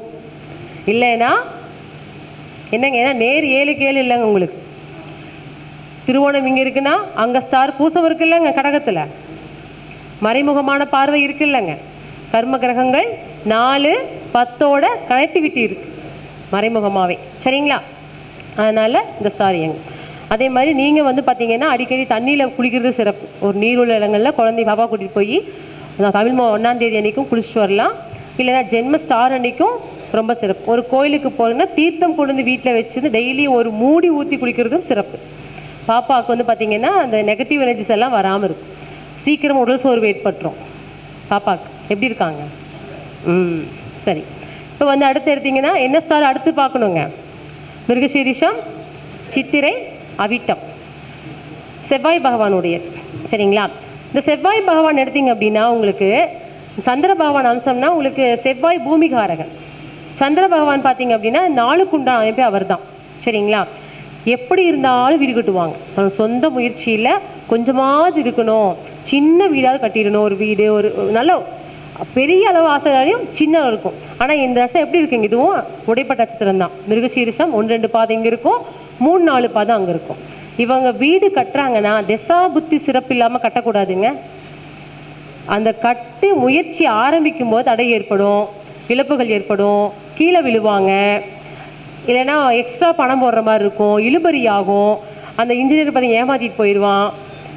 அந்த மாதிரி இழுபறிகள்லாம் கொஞ்சம் இருக்கும். ஏன்னா 2-3ஆகவும் காலப்புருஷருக்கு 6-7ஆகவும் இங்கே வந்து 9-10ஆகவும் பிரிஞ்சு உட்காந்துட்ருக்காங்க. எதையுமே முழுமை அடையணும்னா அவங்க திசாபுத்தி ரொம்ப இம்பார்ட்டன்ட். ஆனால் கட்டாயம் அவங்க எண்ணியது ஈடேறும், தடை இல்லாமல் கிடைக்காது. அப்போ இவங்க தடை இருக்கு அப்படி எப்படி அவங்க ஆரம்பிக்கணுங்க? தடை இல்லாத டைமில் அவங்க ஆரம்பித்தாங்கன்னா ரொம்ப சிறப்பாக இருக்கும். அப்போ இது சிறுவாபுரி பாடல் அப்படிங்கிற வச்சு வீடு கட்டக்கூடிய யோகத்தை முழுமையாக கொடுக்கும்.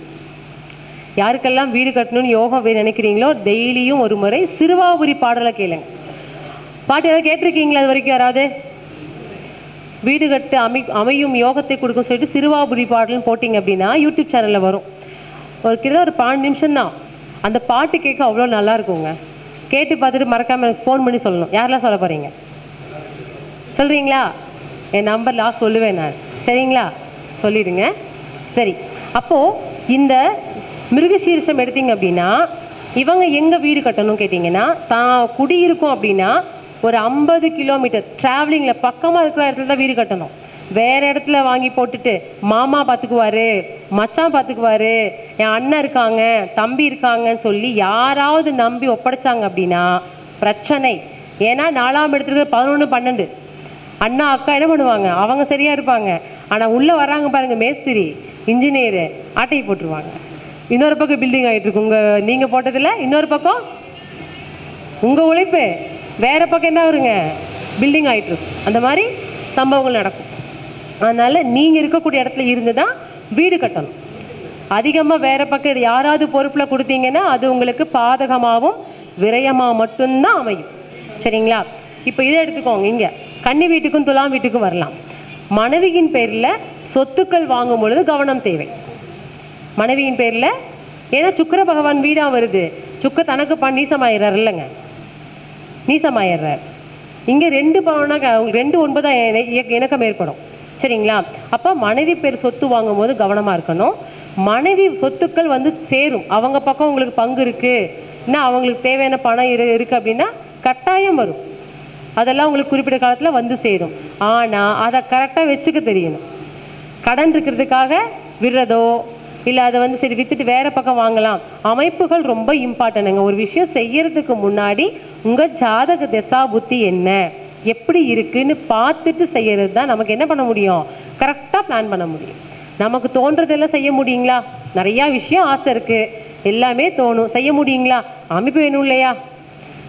நினச்சேன் ஃபஸ்ட்டு ஸ்பீச்சாக போட்டிருக்காங்க 10 மணி நினச்சேன் வரணும் அப்படின்னு, மழை வந்துருச்சு இல்லைங்களா? என்னாச்சு, வரும்போது மழை தான். அங்கேயும் வந்து வண்டி ஸ்டாண்டில் போடுறது நினச்சிட்டு வந்தேன், பஸ் ஏறியாச்சு. வரும்போது அங்கே மழை, இங்கே வந்து இறங்கினாலும் வச்சுக்கோங்க ஒரு தண்ணியாக இருக்குது. சரிங்களா? அப்போ என்ன ஆகுதுங்க, தாமதம் தடை ஏற்படுதுங்களா? அந்த மாதிரி என்ன விஷயமா இருந்தாலும், ஆனால் வந்து சேர்ந்துட்டோம், மைக்க பிடிச்சி பேசிட்டோம், அது வேறு விஷயம். தடை ஏற்பட்டுச்சு இல்லைங்க, அதுதான். சரி, அப்போ இவங்க சொத்துக்கள் வந்து பார்த்திங்கன்னா சரியாக வந்து என்ன பண்ணிக்கணுங்க, பிளான் பண்ணி பண்ணணும். பிளான் பண்ணாமல் பண்ணிட்டாங்கன்னா எதையுமே இறந்துட்டு திரும்ப கிடைக்காது இல்லைங்களா? இருக்கும்போதே என்ன பண்ணணும், பிளான் பண்ணிக்கணும். இந்த பக்கம் எடுத்தீங்க அப்படின்னா அவிட்ட ஸ்டார் இயங்குது உங்களுக்கு. அவிட்டம் வந்து மகரத்துலேயும் கும்பத்துலேயும் இயங்குது. இவங்களுக்கு வந்து அதிகமாக பேராசை இருக்குங்க.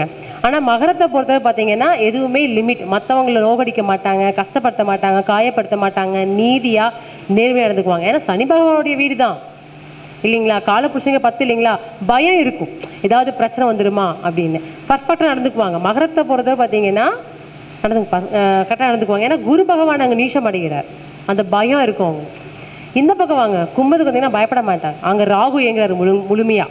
ராகு யாருங்க, பேராசை தானே, எனக்கு கிடைச்சா போதும், எனக்கு அங்கே அதிகமாக சுயநலம் இருக்கும், என் குடும்பத்துக்கு வேணும், எனக்கு வேணும், நான் சாப்பிடணும், கொஞ்சம் அப்படி ஓவர் திங்க் இருக்கும், அதிக ஆசை. இப்போ கிடைக்கும் போது வாங்கி போட்டுடலாம், அப்புறம் பார்த்துக்கலாம், பிரச்சனையை அப்புறம் பார்த்துக்கலாம், இப்போ செய்யறோமா அதுதான் அவங்க ஃபேஸ் பண்ணுவாங்க. கும்பத்தை பொறுத்தளவுக்கு அவங்க வச்சுக்கோங்க, எதையுமே யோசிக்க மாட்டாங்க. நிறைவேறாத ஆசைகள் நிறைய இருக்கும், ஆனால் அந்த ஆசையை நிறைவேற்றணும்னு திங்க் பண்ணுவாங்க கிரிமினலாக.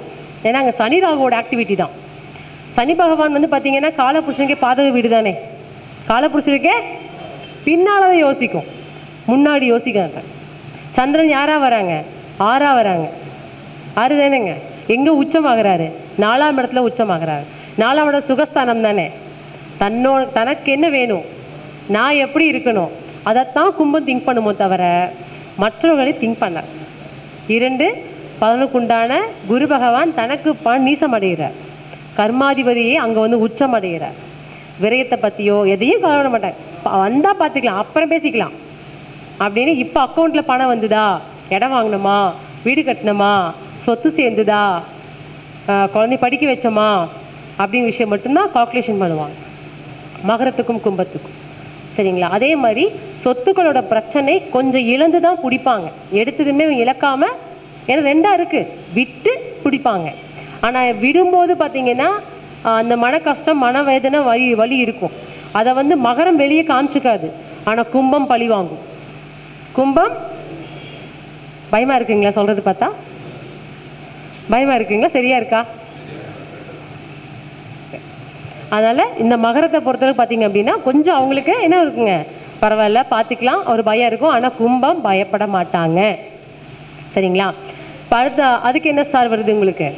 விட்டதுக்கப்புறம் செவ்வாய்க்கு அப்புறம் உங்களுக்கு திருவாதிரை, ராகு வராருங்களா, திருவாதிரை உங்களுக்கு சுவாதி, சதயம், அஸ்திரம் 3 வருதுங்க. ராகு பகவான் யாருங்க? சந்திர பகவானுக்கு ஃபஸ்ட்டே பார்த்துட்டோம், கிரகண விஷயத்தை கொடுப்பாங்க. சந்திர பகவானுடைய நட்சத்திரத்தில் சரிங்களா ராகு இருந்தாலும், ராகுவோட ஸ்டாரில் உங்களுக்கு சந்திரன் இருந்தாலும், இது வந்து பார்த்தீங்கன்னா தாத்தா இல்லைங்களா, ராகு யாருங்க? அப்பா வழியோட தாத்தா பாட்டி தானே, அவங்களுடைய தாக்கம் கட்டாயம் இருக்குங்க. புண்ணியம் பண்ணியிருக்காங்க அப்படின்னா உங்களுடைய வளர்ச்சி அபிர்விதமாக இருக்கும். பாவம் பண்ணியிருக்காங்கன்னா வளருவீங்க, இறங்குவீங்க. பரமபதம் மாதிரி தான், இதே மேலே சல்லுன்னு போகிற மாதிரி இருக்கும். 2 போடுவோம், சல்லுன்னு கீழே வந்துடுவாங்க. எப்படிங்க? நம்பர் 2 போட்டதுமே எவ்வளோ தூரம் மேலே போனோமோ சல்லுன்னு கீழே வந்துட்டு எந்திரிக்க முடியாது அவங்களால. அப்போ இவங்களுக்கு ராகுவோட ஸ்டார் வந்து பொதுவாக பார்த்தீங்கன்னா அதிகமாக ஆசைகள் இருக்கும், பிளானிங் இருக்கும். ஆனால் கொஞ்சம் குறுக்கு வழி இருக்கும், நேர்வழி விட யோசிக்காது. ஏதாவது ராகுல பிறந்திருக்கீங்களா? திருவாதிரை, சுவாதி, சதயம். சதயத்துக்கு வந்து பார்த்தீங்கன்னா கும்பத்தில் இருக்குது. சரி, திருவாதிரை ஃபஸ்ட்டு முடிச்சிடலாம். திருவாதிரை வந்து பார்த்தீங்கன்னா 3மே ராசி காற்றில் இருக்குது இல்லைங்களா. இவங்க எப்போல்லாம் ஃப்ளைட் ஏறுறாங்களோ அப்போ தான் யோகம். ஃப்ளைட்டுன்னு சொல்லி ஒன்று ஏறினா மட்டும்தான் இவங்க, ஏன்னா காற்று ராசிங்க.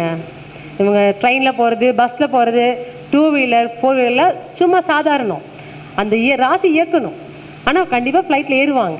அவங்க ஆசை இருக்கும் தொழிலுக்காகவோ. இவங்க ஃபேமிலியை விட்டு கொஞ்சம் தள்ளி இருந்தாங்கன்னா சிறப்பாக இருக்கும். நண்பர்கள் மூலம் ஏமாற்றம் இருக்கும், நம்பக்கூடாது. நண்பர்கள் மூலம் கட்டாயம் ஏமாற்றம் இருக்கும். சிரிக்கிறீங்க, உண்மையை சொல்லுங்கள், இருக்கா இல்லையா? தேங்க்யூ. அதனால் நம்பக்கூடாது, நண்பர்களையெல்லாம் நம்பக்கூடாது. சரிங்களா? எந்த விஷயமா இருந்தாலும் அதுவும் எதிர்பாலனத்தோடு இன்னும் கவனமாக இருக்கணும். சரிங்களா? எதிர்பாலனத்தோடு இவங்க எப்போவுமே கவனமாக இருக்கணும். என்ன காரணம்? இங்கே திருவாதிரைக்கு ஆப்போசிட்டில் குரு வீடு வருதுங்க. குருவும் புதனும் யார்? ஒன்று புத்தி, ஒன்று மூளை. மூளை கேட்குமா, புத்தி கேட்குமா? 2மே பாதகம். இங்கே வாங்க, சுவாதிக்கு வாங்க, ஆப்போசிட்டில் செவ்வாய், சுக்கிரன் செவ்வாய், எதிர்பாலனம் தானே. இந்த பக்கம் எடுங்க, உங்களுக்கு எங்கே இருக்குது? கும்பம், சனி பகவான், சூரிய பகவான், எல்லாமே பகையாகவும் பாதகமாகவும் வருது. ஆனால் இங்கே செவ்வாய் சுக்கிரன் ரொம்ப முக்கியமான கான்செப்ட் கேட்டிங்கன்னா, சுவாதியில் நட்சத்திரம் 3ஆம் பாதத்தில், நட்சத்திரம் 3ஆம் பாதம் தான் சீக்ரெட். ஒரு ஜாதகம் பார்க்குறீங்க, காலேஜ் படிக்கிறாங்க, டீனேஜ் இருக்காங்க அப்படின்னா ரொம்ப கவனமாக இருக்கணும். ரொம்பவும் தன்னை இழப்பார்கள், திருமணத்திற்கு முன்பாகவே தன்னை இழப்பார்கள். சுவாதி 3ஆம் பாதத்தில் எந்த ஒரு கிரகம் தசாபுத்தி நடத்தினாலும் குடும்பத்தோட அன்பும் அரவணைப்பும் அந்த குழந்தைகளுக்கு மிகவும் முக்கியம். மிகவும் சுவாதி 3ஆம் பாதம் மிகப்பெரிய சீக்ரெட். தசா புத்தி நடத்தும் காலத்தில் நம்ம என்ன பண்ணணுங்க, சேவ் பண்ண. ஹாஸ்டல் தங்கியிருக்காங்களா, லாங் வெளியூரில் இருக்காங்களா, அந்த காலகட்டம் இருக்கக்கூடாது. தெரியாது, தான் பண்ணுறது நினைப்பாங்க சரி அப்படின்னு, அது மிகப்பெரிய பாதிப்பையும் விளைவையும் கட்டாயம் கொடுக்கும். சுவாதி நட்சத்திரம் 3ஆம் பாதத்தில் இந்த விஷயம் இருக்குது. அது எந்த கிரகமாக இருந்தாலும், ஆப்போசிட் செவ்வாய் தானே உங்களுக்கு, சுக்கிர செவ்வாய் எதிர்பாலனம் தானே. இன்னும் சொல்லுவோம், நம்ம கணவன் மனைவின்னு சொல்லுவோம் இல்லைங்களா. அது காதல் வந்தாலும் பிரச்சனை தானே, காதல் வந்தாலும் பிரச்சனை தானே. அப்போ திருமணத்திற்கு முன்பாகவே இயல்பாகவே நடக்க வாய்ப்பு இருக்குது. அந்த ஜாதகம் வரும்போது கொஞ்சம் நீங்கள் என்ன பண்ணணும், அந்த மாதிரி ஜாதகம் கவனமாக நீங்கள் கைட் பண்ணி ஆகணும். சரிங்களா. ஸோ இங்கே வந்து கும்பத்துக்கு வந்துடுங்க. சதயம் இது தாங்க பக்கா கேடி. யாராவது இருக்கீங்களா? சொத்து நிறைய வச்சுருப்பாங்க, அத்தனையும் பத்தாது. இன்னும் எங்கே இருக்குது ஏரியா, கொடுங்க வாங்கி போடலாம். கடன் வாங்கிறதுக்கு அஞ்ச மாட்டாங்க, கட்டிடுவாங்க. ஏன்னா அது 11 பேராசை கொண்ட இடம் காலப்புருஷருக்கு இல்லைங்களா. பேராசை கொண்ட இடம் இல்லைங்களா. ராகு முழுமையாக, சனி பகவானும் ராகு இயக்கம் மட்டும்தான் அந்த வீட்டில் இருக்குது. சனி பகவானுக்கு மூலத்திரிகோண வீடு இல்லைங்களா. அப்போ இவங்கெல்லாம் பார்த்தீங்கன்னா கோயில் அதிகம் கலந்து கும்பாபிஷேகத்தில் கலந்துக்கணும். கும்பாபிஷேகம் மட்டும்தான் இவங்களுடைய ஜென்மா கர்மாவை கழிக்கும். கும்பத்தில் பிறந்தவங்களுக்கு கோயிலோட அந்த தீர்த்தம் கும்பத்தில் படும்போது மேலே படணும். அது பட்டால் மட்டும்தான், எத்தனை பாவம் பண்ணாலும் கொஞ்சம் களி.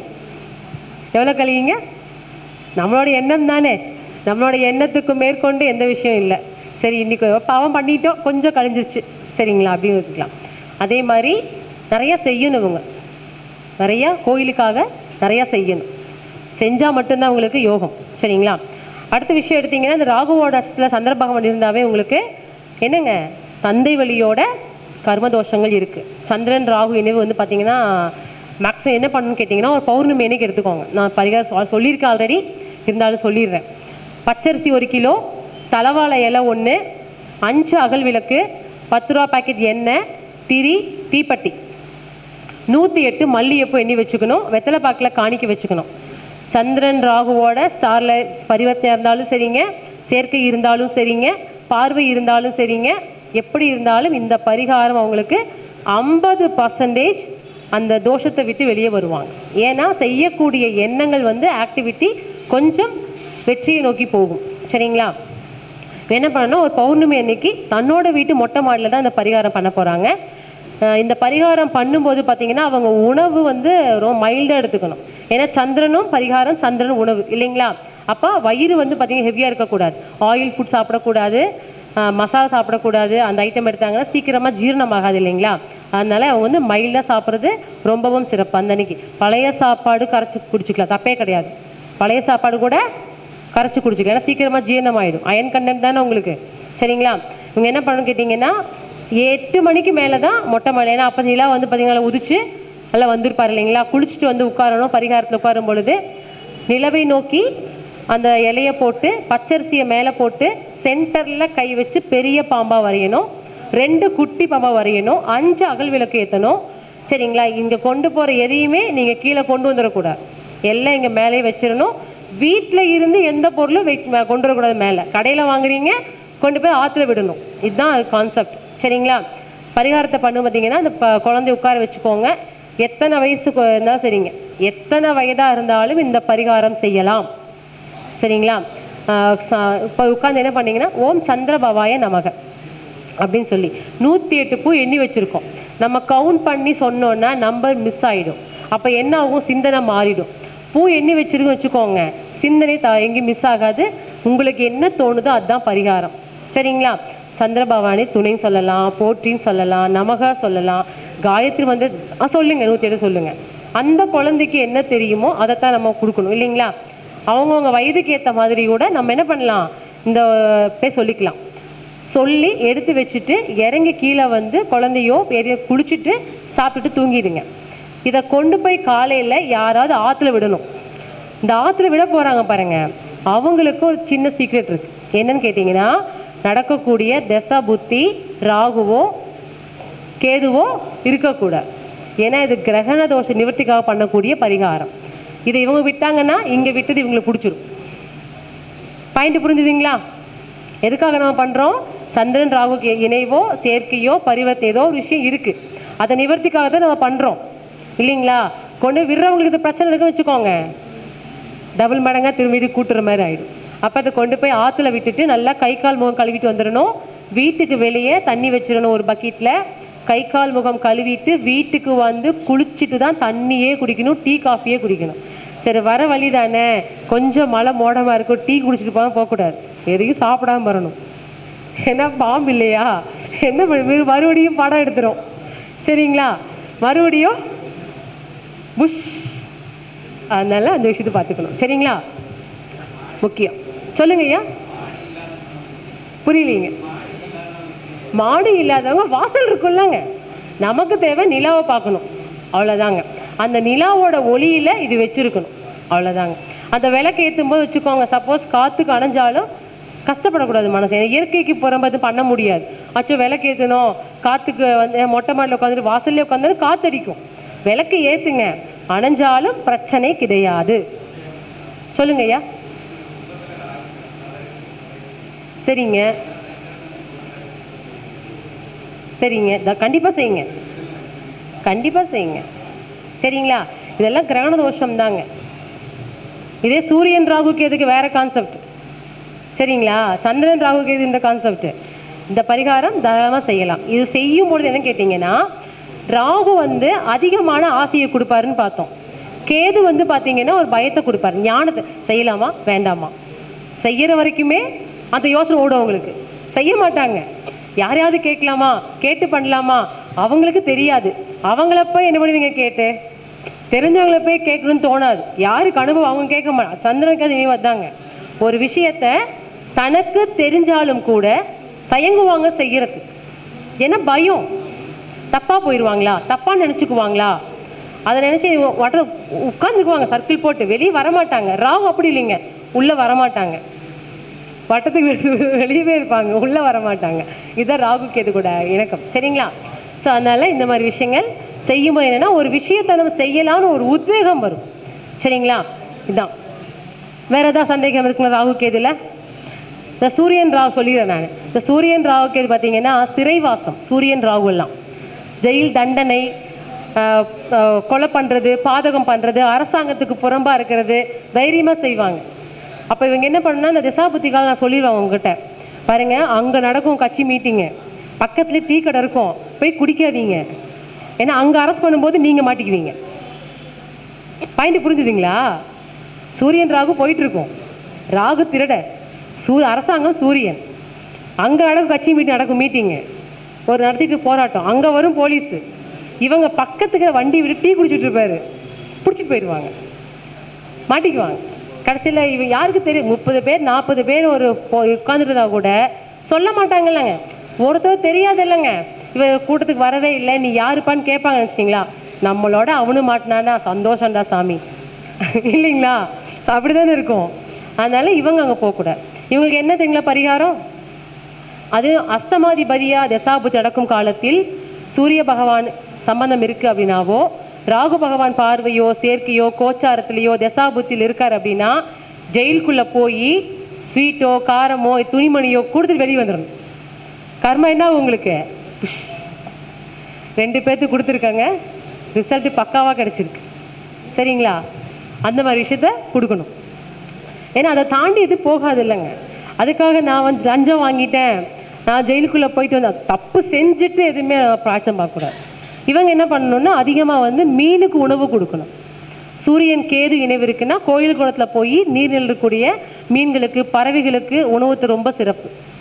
சூரியன் ராகு வந்து தண்டனை, சூரியன் கேது வந்து பார்த்தீங்கன்னு வச்சுக்கோங்க தானாக மாட்டிக்குவாங்க. செய்யாத பிரச்சனை, நான் பண்ணவே இல்லை ஆனால் என் பேர் அடிபடும், ஆனால் எனக்கு சொல்ல தெரியாது, நான் செய்யலப்பான்னு சொல்ல மாட்டாங்க. வாலண்டரியாக போய் தலையை விட்டுக்கிறது சூரியன் கேது சரிங்களா. அப்போ இவங்க என்ன பண்ணணும்னா, மீனுக்கு உணவு, அந்த மீனுக்கு வந்து உணவு பொருள் சீக்ரெட் இருக்குங்க. மீனுக்கு உணவு போடுறீங்கன்னா முதல் நாளும் அந்த நாளும் அடுத்த நாளும் மீன் சாப்பிடக்கூடாது. நீங்கள் மீனுக்கே உணவை போட்டு வந்து நீங்கள் சாப்பிட்டீங்கன்னா என்ன ஆகும் பரிகாரம்? அதுவும் ஒரு விஷயம் செய்யணும், நமக்கு பலன் கிடைக்கணும். ஒரு விஷயத்த பலன் கிடைக்காம நம்ம என்னங்க செய்கிறது இருக்கு, யூஸாக இருக்கணும் இல்லையா. அது யூஸ் இல்லாமல் போகக்கூடாது இல்லை. அப்போ மீனுக்கு உணவு கொடுக்கும்போது அந்த மீனை உங்களுக்கு உணவாகக்கூடாது. இதுதான் கான்செப்ட். சரிங்களா? அடுத்து என்ன ஸ்டார் பார்க்கணுங்க? ராகுக்கு அடுத்து சொல்லுங்க. குரு, புனர்பூஷம், உங்களுக்கு விஷாகம், பூரட்டாதி. இவர் வந்து பார்த்தீங்கன்னா ஹைலைட் இல்லைங்களா? இருக்கிறதுலே அவர் தான். குரு பகவான் எங்கே இருக்காரோ அந்த இடத்த ஜீரோ பண்ணிடுவார். எங்கெல்லாம் பார்க்குறாரோ அங்கே என்ன பண்ணுவாருங்க? பூஸ்டப் பண்ணிடுவார். இது குருவோட கான்செப்ட். என்னன்னு கேட்டிங்கன்னா, குரு பகவானுக்கு வந்து பாதக வீடு தான் உங்களுக்கு, மிதுனத்துக்கு பாதக வீடு. இந்த கடகத்துக்கு எடுத்தீங்க அப்படின்னு வச்சுக்கோங்க, என்ன வரும் உங்களுக்கு? 6, 9 வரும். சரிங்களா? இந்த கடக வீட்டில் குரு பகவான் உச்சமடையக்கூடிய கிரகமும் குரு பகவான் தான். இந்த பக்கம் எடுத்தீங்கன்னா துலாம் வீட்டில் வந்து 3 பாதம் இருப்பார், விஷாகம். 8ஆம் இடத்துல வந்து 4ஆம் பாதத்தில் உட்கார்ந்துட்டு இருப்பார், காலப்புருஷுக்கு 8ஆம் இடத்துல. இங்கே வந்து பூரட்டாதி இல்லைங்களா? 3 பாதம் இருக்கும். மீன வீட்டில் வந்து பார்த்தீங்கன்னா தன்னோட சொந்த வீட்டில் சொந்த நட்சத்திரம் 2 கிரகம் மட்டும்தான் இருக்குது. சூரியன் உத்திரம் சிம்ம வீட்டில் இருக்கும், மீனம் குரு பூரட்டாதி இருக்கும். வேறு எந்த கிரகத்துக்கும் சுயமாக நட்சத்திரம் வந்து சொந்த வீட்டில் கிடையாதுங்க. ஆனால் குரு மீனத்தில் இருக்காருங்களா, பூரட்டாதி, சிம்மத்தில் உத்திரம் சூரியன் 2 கிரகத்துக்கு மட்டும்தான் இருக்குது. அதுதான் குருவும் சூரியன் பார்த்தீங்கன்னா என்ன சொல்கிறாங்க? ராஜ கிரகங்கள் சொல்கிறாங்க. ராஜ யோகத்தையும் கொடுக்குறாங்க. தன் வீட்டில் வச்சுருக்காங்களங்க சொந்தமாக ஸ்டாரு, அதனால தான். சரிங்களா? ஸோ இங்கே வந்து பார்த்தீங்கன்னா குரு பகவானை பொறுத்தளவு சந்திரன் சொல்லுவோம் யோகம் அப்படின்னு, குரு சந்திர யோகம்னு. யாருக்காவது யோகம் கிடைச்சிருக்குங்களா? சொல்லுங்க பார்க்கலாம். ஒரு ஜாதகப்பா சொல்லிடுங்க. குருவும் சந்திரன் இணைவு இருந்தால், குருவோட சந்திரனும் கேதுவோட தாக்கம் இருக்குன்னா மனநிலை பாதிக்கப்பட்டவங்க கட்டாயம் இருப்பாங்க. புதன் ரொம்ப கெட்டு போய்ட்டு அப்படின்னா மனநிலை பாதிக்கப்பட்டு அந்த மாதிரி குழந்தைகள் பிறக்கிறதும் இருக்கும். சந்திரன், புதன், கேது, குரு இவங்க 4 பேரும் ஒரு ஜாதகத்தில் சிறப்பாக இருக்கணும். 6, 8 பாண்டோட அந்த அமைப்போ இல்லை அந்த தாக்கத்தில் இருக்காங்கும்போது மனநிலை பாதிக்கப்பட்டவங்க கட்டாயம் வீட்டில் இருப்பாங்க. மனநிலை பாதிக்கப்பட்ட குழந்தைகள் பிறப்பாங்க, குழந்தைகளும் பிறப்பாங்க. ஊர் விட்டு வெளியே போயிடுவாங்க தெரியுங்களா? பெரியவங்கெல்லாம் சொல்லுவாங்க, தாத்தா எங்கே போனாங்கன்னு தெரியலீங்க, பாட்டி வெளியே போயிட்டாங்க, வீட்டுக்கே வரல, இருக்காங்களா இல்லையா? அந்த மாதிரி ஜாதகங்கள்லாம் பாருங்கள். சந்திரனோட குரு புதன் கேது கட்டாயம் இருக்கும், இல்லாமல் இந்த விஷயம் வராது. சரிங்களா? ஸோ இங்கே வந்து பார்த்தீங்கன்னா புதன் அப்படிங்கும்போது மிதுனத்தில் வந்து உங்களுக்கு 3 பாதம் இருக்குது. சரிங்களா?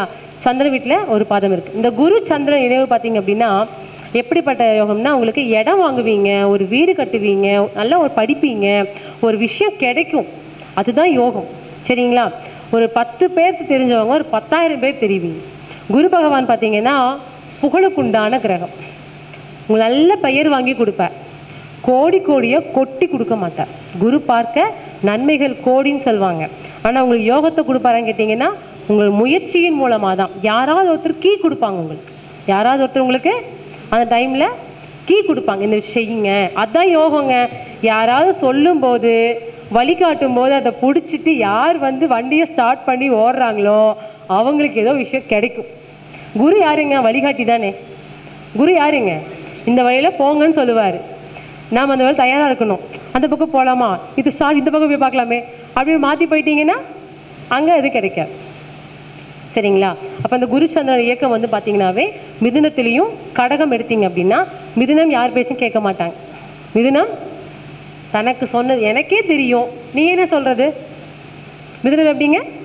எனக்கு தெரியும்ப்பா, நீ சொல்லிட்டு இல்லை, நீ போயிட்டு வந்துட்டு காட்டு, அப்புறம் பேசிக்கிறம்பாங்க, கேட்க மாட்டாங்க. ஆனால் கடகம் அப்படி இல்லை, சரி நான் போகிறேன் கூட வரையான்னு கேட்பாங்க. கடகம் எப்படிங்க? ஏன்னா 9 பாக்கியம் இல்லையா, அங்கே உச்சம் வேறு இல்லையா? கடகம் என்ன பண்ணுங்க, நீயும் கூட வாங்க, சப்போர்ட்டுக்கு வாங்க, கூட போவாங்க, வேறு வழி இல்லைங்க, உள்ள உச்சமாக உட்காந்துட்டு இருக்காருலங்க. அந்த வழிகாட்டுதலோடு பார்த்தீங்கன்னா வழி துணையும் அமையும். கடகம் உங்களுக்கு புனர்பூஷத்துக்கு. ஆனால் மிதுனம் வந்து பார்த்தீங்கன்னா புனர்பூஷம் கேட்க மாட்டாங்க, சொன்னாலும் அவங்களுக்கு என்ன பண்ண மாட்டாங்க, அப்புறம் பார்த்துக்கலாம், இப்போ நான் பண்ணிகிட்ருக்கேன், எனக்கு தெரியாதா, நீ சொல்லி கேட்கணுமா, நிறைய விஷயம் இருக்குங்க. ஒரு ஸ்டார் எடுத்துட்டிங்கன்னா, கிரகத்தை எடுத்துட்டிங்கன்னா உள்ளே பார்த்து போயிட்டே இருக்கலாம். சரிங்களா? இதெல்லாம் நீங்கள் கேட்டு பார்க்கணும். சரிங்களா? எனக்கு என்ன தெரிஞ்சிருக்கோ சொல்லிகிட்டு இருக்கேன், அவ்வளோதான். சரிங்களா?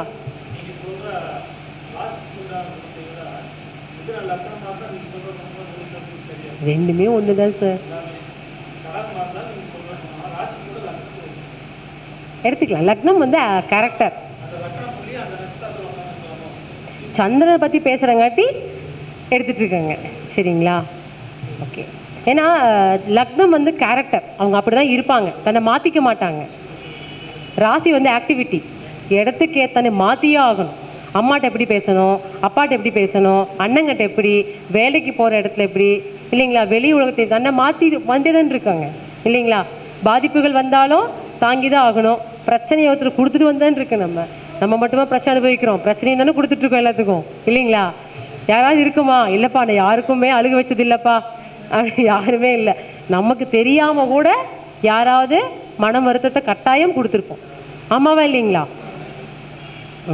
சரி, இப்போ வந்து பார்த்தீங்கன்னா இங்கே கீழே அடுத்த வீட்டுக்கு வருவோம், துலாம் வீட்டுக்கு வருவோம். இந்த துலாம் வந்து பார்த்தீங்கன்னா தான் செஞ்ச தப்பை நியாயப்படுத்தும், அடுத்தவங்க தவிர குத்தி காட்டும். ஏன்னா அங்கே சனி பகவான் உச்சம், சூரிய பகவான் நீஷம், சரிங்களா. இங்கே விருச்சகம் எடுத்தீங்கன்னா, விசாகம் எடுத்தீங்கன்னா அங்கே வந்து பார்த்தீங்கன்னா சொல்லுவாங்க விருச்சக ராசியில் வந்து பிறந்துட்டாங்கன்னா சந்திர பகவான் நீஷம் அப்படின்னு. மேக்ஸிமம் அப்படி கிடையாதுங்க. ஏன்னா எப்போ தன்னோட ஸ்டார் வந்து ஒரு ஆட்சி உச்சத்துக்கு கிரகம் வந்துட்டாவே நீஷ பலத்தை இழந்துடும். அப்போ என்ன உங்களுக்கு ஆட்டோமேட்டிக்காக விசாகம் 4ஆம் பாதங்கும் போது கடகத்துக்கு வந்துடுறார், தன் ஆட்சி வீட்டுக்கு வந்துடுறார். அப்போ சொல்ல விருச்சக ராசியை பொறுத்தளவுக்கு மன கஷ்டங்கள் இருக்கும். ஒரு பிரச்சனை போனால் பிரச்சனை சந்திப்பாங்க, மனம் விட்டு பேச மாட்டாங்க, ஒரு டிப்ரெஷனுக்குள்ளேயே இருப்பாங்க. ஏன்னா அங்கே கேது உச்சம், ராகு நீசம் இல்லைங்களா. தன் எண்ணங்கள், ஆசைகள், கனவுகள் சீக்கிரமாக கிடைக்காது. டைம் ஆச்சா கண்ணா? நான் தான் மதியத்துக்கு மேலே பேசுகிறேன்னு சொன்னேன். சரி பரவாயில்ல சரிங்களா. இப்போ அடுத்து வந்து பார்த்தீங்கன்னா இந்த குரு செவ்வாய் இங்கே சந்திரன் வரும்போது பார்த்தீங்க அப்படின்னா இந்த விருச்சகமும் துலா எடுத்திங்கன்னா இங்கே சுக்கிர பகவான் வீடு வருது, இங்கே செவ்வாய் வீடு வருது இல்லைங்களா. இவங்க மேக்ஸிமம் வந்து பார்த்தீங்கன்னா எப்படி இருக்கணும்னா திருமணத்துக்கு அப்புறமா 2 பேருமே ஒளிவு மறைவில்லாமல் இருக்கணும். 2 பேருமே கண்ணாடி மாதிரி இருக்கணுங்க, எதையும் மறைக்கூடாது. மறைச்சு மாட்டிக்கிட்டீங்க அப்படின்னா அவ்வளோதான், மறைச்சு. ஏன்னா குரு இல்லைங்களா, இந்த வீட்டில் எதிரியாங்கிறாரு, ஜென்ம எதிரி, இந்த வீட்டுக்கு யோகாதிபதி. இவருக்கு மறைக்க தெரிஞ்சாலும் மாட்டிக்குவார். ஏன்னா அங்கே வந்து பார்த்தீங்கன்னு வச்சுக்கோங்க, சந்திரன் யாருங்க 10க்குண்டான கிரகம், எப்படியும் பேசி உங்களை கண்டுபிடிச்சிடுவாங்க. அதுக்கப்புறம் கொஸ்டின் கேட்டாங்கன்னா உங்கள்கிட்ட ஆன்சரே இருக்காது. இந்த விருச்சக வீட்டுக்கு பாருங்க, நீங்களே மூஞ்ச பார்த்து ஓடிடுவீங்க. அவங்கள பார்த்ததுமே ஆட்டோமேட்டிக்காக உள்ளேருந்து வந்துடும், என்னடி பார்த்த, நானே சொல்லிட்டேன், உண்மையை ஒத்துக்குவாங்க. மறைக்க தெரியாது. விருச்சகத்தை பொறுத்தளவுக்கு மறைக்க தெரியாமல் உழையிடுவாங்க. அதே போல் மன அழுத்தம் நிறைய இருக்குங்க, மன அழுத்தம். ஏன்னா காலப்புசி 8 இல்லைங்களா, அதில் என்ன சூட்சமாக கேட்டிங்க அப்படின்னா அனுஷம் 4ஆம் பாதம் 8ஆம் இடத்துக்கு 8ஆக இயங்குதுங்களா, கேட்டை 3ஆம் பாதம் சந்திரனுக்கு 8ஆக இயங்குது. இந்த 2 விஷயம், 2 ஸ்டார் மட்டும்தான் ரொம்ப பாவம். யாராவது இருக்கீங்களா? அனுஷம் 4 கேட்டை 3 ரொம்ப ஏதாவது ஒரு பிரச்சனை முடிகிறதுக்குள்ள அடுத்த பிரச்சனை யாருக்கு வரும்னா அனுஷம் 4 கேட்டை 3 தான். கேட்டு பாருங்க, கதையாக எழுதலாம், நிறைய கதை எழுதலாம், அந்த மாதிரி இருக்கும், சரிங்களா. ஸோ இந்த விருச்சகத்தை பொறுத்தளவுக்கு காலப்புருஷ 8ன்னு சொல்லிட்டோம். அடுத்த விஷயம் எடுத்தீங்கன்னா இவங்களை பொறுத்தளவுக்கு குரு யோகாதிபதி தான். ஆனால் எங்கே போய் உங்களுக்கு பார்த்து 9ஆம் இடத்துல போய் உங்களுக்கு உச்சம் மறைஞ்சாலும் கூட அது பாக்கிய வீடு, அதுதான் பாதக வீடு, அதுதான். இவங்களுக்கு பாக்கியத்தை எடுத்துக்க தெரியாதுங்க, நம்ப மாட்டாங்க யாரையும், சீக்கிரமாக சொல்கிற விஷயத்த எடுத்துக்க மாட்டாங்க சரியா. அது கிடைக்கும் போதே நம்ம எடுத்துக்கிட்டா தானே நிறைய விஷயம் இருக்கும். சந்தேகப்படுவாங்க, யோசிப்பாங்க, குழம்புவாங்க. அதுவும் சந்திரன் தேய்பிரை வச்சுக்கோங்க, சுத்தமாக அவ்வளோதான் அவங்க. எப்படிங்க, அப்பா அதெல்லாம் பண்ண மாட்டேன்ப்பா, எனக்கு பயமாக இருக்குப்பா, அது செஞ்சால் பிரச்சனை வந்துடும். யாரோ ஒருத்தர் பண்ணியிருப்பாங்க, சொல்லுவாங்க எக்ஸாம்பிளுக்கு, இது அவங்க பண்ணாங்க, அவங்க மாட்டிக்கிட்டாங்க, நான் பண்ணட்டுமா அப்படிம்பாங்க. நல்லது தெரியாது அவங்களுக்கு, நெகட்டிவ் சீக்கிரம் எடுத்துக்குவாங்க. அதே வச்சுக்கோங்க, சந்திரன் தேய்பிரை வளர்பிறை வச்சுக்கோங்க, அவங்க டென்ஷன், கோபம், அவங்களுக்கு தெரியுமா நீ பண்ணியிருக்கியா, நான் என்ன பண்ண சொல்கிறேன், நீ பண்ண நான் பண்ணுமா, தேவை ஆர்குமெண்ட் வரும். இதான் சந்திரனோட குருவோட இயக்கம், சரிங்களா. இந்த பக்கம் எடுத்திங்கன்னா உங்களுக்கு கும்பமும் என்னங்க மீனம், இந்த வீடு எடுக்கும் பார்த்தீங்கன்னா உங்களுக்கு பூரட்டாதி நட்சத்திரம் வருது. கண்டிப்பாக அவங்க கடங்காரங்க சொல்லுவாங்க, ஆக்சுவலாக குபேரில் பிறந்திருக்காங்க அப்படின்னு.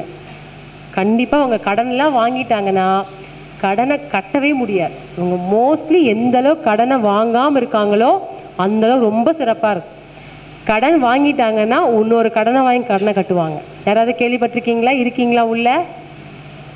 கொஞ்சம் இவங்க வந்து பார்த்தீங்கன்னா கையில் வந்து வெள்ளி காப்பு போடக்கூடாது. மேக்ஸிமம் ஜென்ஸ் வந்து வெள்ளியில் போடாதீங்க பிரேஸ்லெட். ஏன்னா வலதுகை என்னங்க சூரியன், சுக்கிரன் யார் உங்களுக்கு வெள்ளி. இப்படி கை இருக்கும், இப்படி போயிடும். செக் பண்ணி பாருங்க, சுக்கிரனும் சூரியனும் பகை தானே உங்களுக்கு, சுக்கிரனும் சூரியனும் பகை, கடனாக வந்துடும். நிறைய கஷ்டப்பட்டுருப்பாங்க. சொல்லியிருக்கேன், சொல்லி அவன் கழட்டி வச்சுட்டு கட்டிகிட்டு இருக்கங்கம்பாங்க. அதனால் யாராவது பார்த்தாலும் அவங்க ராசி நட்சத்திரமே தேவையில்லைங்க. முடிஞ்சால் தங்கத்தில் வாங்கி போட்டுக்கோங்க பிரேஸ்லெட்டை. ஏன்னா சூரியனுக்கு ரொம்ப நல்லவர் தானே, ஒன்றும் பிரச்சனை இல்லை. கடனை கட்டினோட கழட்டி வச்சுட்டு என்ன பண்ணிடலாம், ஒன்று வட்டி கட்டிடலாம் இல்லைங்களா? சப்போர்ட் பண்ணவே பண்ணாத அவங்களுக்கு. தங்கத்தில் போட்டிங்கன்னா வெளியில் போட்டால் யூஸ் இருக்குங்களா? இல்லையா? ஏன்னா குரு வீட்டில் சுக்கிரன் உச்சமாக இருந்தாலும் அஷ்டமாதிபதி தான் உச்சமாகறாங்க. குரு சூரியன் ஆறுங்க மீனத்துக்கு இல்லையா? 6 இல்லை. அப்போ பொதுவாக ராசி மீனத்தில் பிறந்தவங்க முக்கியமாக படக்கூடாது. அது நட்சத்திரம் புரட்டாதியில் பிறந்திருந்தாங்கன்னா வெள்ளியெல்லாம் பார்த்துட்டு மட்டும் வந்துடணும், யூஸ் பண்ணக்கூடாது. வெள்ளியெல்லாம் பார்த்துட்டு மட்டும் வரணும். முடிஞ்சால் சுண்டு வரல மனைவியை போட சொல்லுங்க. அடங்கி போவீங்க மனைவிக்கு, வேறு எதுவும் இல்லை. மனைவிக்கு விட்டு கொடுத்து போவீங்க, அவ்வளோதான். சுக்கிரன் உச்சம் இல்லைங்களாங்க, ப்ளஸ்ஸாக உங்களுக்கு இயங்கும்.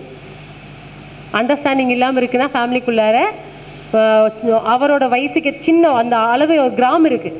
சும்மா வந்து பார்த்தீங்கன்னா வெள்ளி ஆகட்டும் தங்கம் ஆகட்டும் சும்மாலாம் எடுத்து போடக்கூடாதுங்க. உங்கள் ஹைட்டு வெயிட்டு இல்லைன்னா உங்கள் கிரகத்தோட யோகம் என்ன, அதற்கேற்ற மாதிரி அந்த கிழமை நாள் நட்சத்திரம் எல்லாத்தையும் பார்த்து அதை வாங்கிட்டு வந்து ஃபஸ்ட்டு வீட்டில் வைக்கணும். வீட்டில் வச்சுட்டு ஒரு வாரம் செக் பண்ணுங்கள். உங்கள் பொருளாதாரம் எப்படி இருக்குது, கொடுக்கல் வாங்கல் எப்படி இருக்குது, வண்டி வாகனம் எப்படி இருக்குது, சாப்பிட்றது எப்படி இருக்குது, எப்படி தூங்குறீங்க, ஃபேமிலி அண்டர்ஸ்டாண்ட் எப்படி போயிட்டுருக்கு, கரெக்டாக போயிட்டுருக்கா, எல்லா ஜட்ஜ் பண்ணுங்கள். ராசிக்கல் ஆகட்டும் எதுவாக நீங்கள் வாங்கினாலும் ஒரு வாரம் வச்சுருந்து செக் பண்ணி வச்சுட்டு அப்புறமா போடுங்க. அதை கையில் போடுறீங்கன்னா கெட்ட காரியங்களுக்கு போகக்கூடாது, அதனுடைய வேல்யூ குறையும். அப்போ போகிறதுக்கு முன்னாடியே கழட்டி வச்சுட்டு போகணும். வந்து அதற்குன்னா விஷயத்தை கொடுத்துட்டு மறுபடியும் போடணும். அதை எந்த அளவுக்கு நீங்கள் மதித்து நீங்கள் செயல்படுத்துகிறீங்களோ அந்த அளவுக்கு சிறப்பாக இயங்கும். 10ஓட 11 அதை யூஸ் பண்ணக்கூடாது, 10ல் 1 யூஸ் பண்ணணும். நமக்கு யோகம் தானே வேணுங்க, பிரச்சனை வேண்டாம் தானே, இதுதான் கான்செப்ட். சரிங்களா? சரி, இன்றைக்கி குரு பகவான் வரைக்கும் பார்த்துட்டோம். இன்னும் எவ்வளோ கிரகம் மிச்சம் இருக்குங்க? 2 தான் இருக்குது. சரி, அது மீண்டும் சனி பகவானும் உங்களுக்கு புதன் பகவானும் என்ன ஆகுதுங்க? ஃபஸ்ட்டு சொன்னேன் நான், சந்திர பகவான் யார் பகை சொன்னேன் நானுங்க? சந்திரனும் சனியும் புதன் சொன்னோம். ஆனால் அந்த ஸ்டாருக்கு மட்டும் சொல்லக்கூடிய வாய்ப்பு என்ன ஆகுதுங்க? ஸ்கிப் ஆகுது. சரிங்களா? இருந்தாலும் பார்ப்போம், மீண்டும் சந்திப்போம். சரிங்களா? அதே மாதிரி சந்திரன் சனி புரோபஸ் பார்த்தீங்கன்னா பழைய சாப்பாடு கரைச்சி குடிங்க, மிக சிறந்த பரிகாரங்க. பழைய சாப்பாடு கரைச்சி நீங்கள், ஏன்னா சந்திரன் யார்? உணவு தானே. சனி பகவான் யார்? பழுது தானே. அதை சாப்பிடும்போது உங்களுக்கு பிறப்பு தோஷம் கொஞ்சம் பலவீனமாகும், நமக்கு பலன் அதிகம் கொடுக்காது, ப்ளஸ்ஸாக இயங்காது. சரிங்களா? எனிவே அனைவருக்கும் வாழ்த்துகளும் வணக்கங்களும். ஒரு சின்ன விஷயம் மட்டும் சொல்லியிருக்கேன்னா, சனிக்கிழமை பார்த்தீங்க அப்படின்னா எங்களுடைய தேசிய கூட்டமைப்பு சார்பாக வந்து நாங்கள் இந்த வார சிறப்பு ஆசான் யாருன்னு 7 to 9 வரைக்கும் லைவில் ஒரு ப்ரோக்ராம் பண்ணிகிட்ருக்கோம். சரிங்களா? நிறைய அஸ்டார்ஸ் வந்து கலந்துக்கிறாங்க, ஒவ்வொரு தலைப்பு கொடுத்து பேசிகிட்டு இருக்காங்க. இன்றைக்கும் கருத்துறங்க ஜூமில் தாங்க சேனல் வந்து பார்த்தீங்கன்னா ஆஸ்ட்ரோ பிரின்சஸில் லைவில் போயிட்டுருக்கு, முடிஞ்சால் பாருங்கள், நிறைய விஷயங்கள் இருக்குது. சரிங்களா? அதே போல் அறமும் ஆரோக்கியம் சொல்லக்கூடிய விஷயம் வந்து பார்த்திங்கன்னா ஞாயிற்றுக்கிழமை தோறும் நாங்கள் வந்து ஹெல்த்துக்கான அவேர்னஸ் கொடுத்துட்ருக்கோம். அது வந்து ஆஸ்ட்ரோ சித்தா சேனல் லைவில் பண்ணிகிட்ருக்கோம். அதையும் வந்து பாருங்கள். ஞாயிற்றுக்கிழமை 4 மணி முதல் 6 மணி வரைக்கும் ஹெல்த்துக்கான விஷயம் வந்து பார்த்திங்கன்னா நான் கொடுத்துட்ருக்கோம். ஏன்னா இன்றைக்கி ஆரோக்கியம் மிக அவசியம் இல்லைங்களா? எல்லார் வீட்லேயும் மெடிசன் பாக்ஸ் கட்டாயம் ஆயிடுச்சு இல்லைங்களா? யார் வீட்டில் இல்லாமல் இருக்குங்களா? எல்லார் வீட்லையுமே மருந்து மாத்திரை இருக்குது. அப்போது உணவு பழக்கத்தை மாற்றினா மட்டும்தான் நம்ம நோய் தாக்கத்தை விட்டு வெளியே வர முடியும். அதற்கான விஷயமும் கொடுத்துட்ருக்கோம். அதனால் அசாத விஷயமும் எனக்கு கேளுங்க, நான் உங்களுக்கு விளக்கம் கொடுக்குறேன். ஸோ ஆன்லைனில் ஜாதகமும் பார்த்துட்ருக்கேன், ஆரோக்கியத்துக்கு விஷயத்தையும் சொல்லி கொடுத்துட்ருக்கேன். இதுவும் பாடம் தானே, ஆரோக்கியமும் வாழ்க்கை பாடம் இல்லைங்களா? ஆரோக்கியமும் திரும்ப கிடைக்காது, விட்டால் கிடைக்காத 2 விஷயம் என்ன? காலமும் ஆரோக்கியம் மட்டும்தான். சரிங்களா? அனைவருக்கும் வாழ்த்துக்களை கூறிக்கொள்கிறேன். மீண்டும் பண்டிட் பாலு அவர்களுக்கு நான் வாழ்த்துக்களும் வணக்கங்களும். என்னுடைய பெயர் வந்து பார்த்தீங்கன்னா திருவருள் மீனாட்சி வெங்கடேஷன். என்னுடைய ஃபோன் நம்பர் 9095521564. ஈரோட்டில் இருக்காங்க. அனைவருக்கும் நல்வாழ்த்துகள்.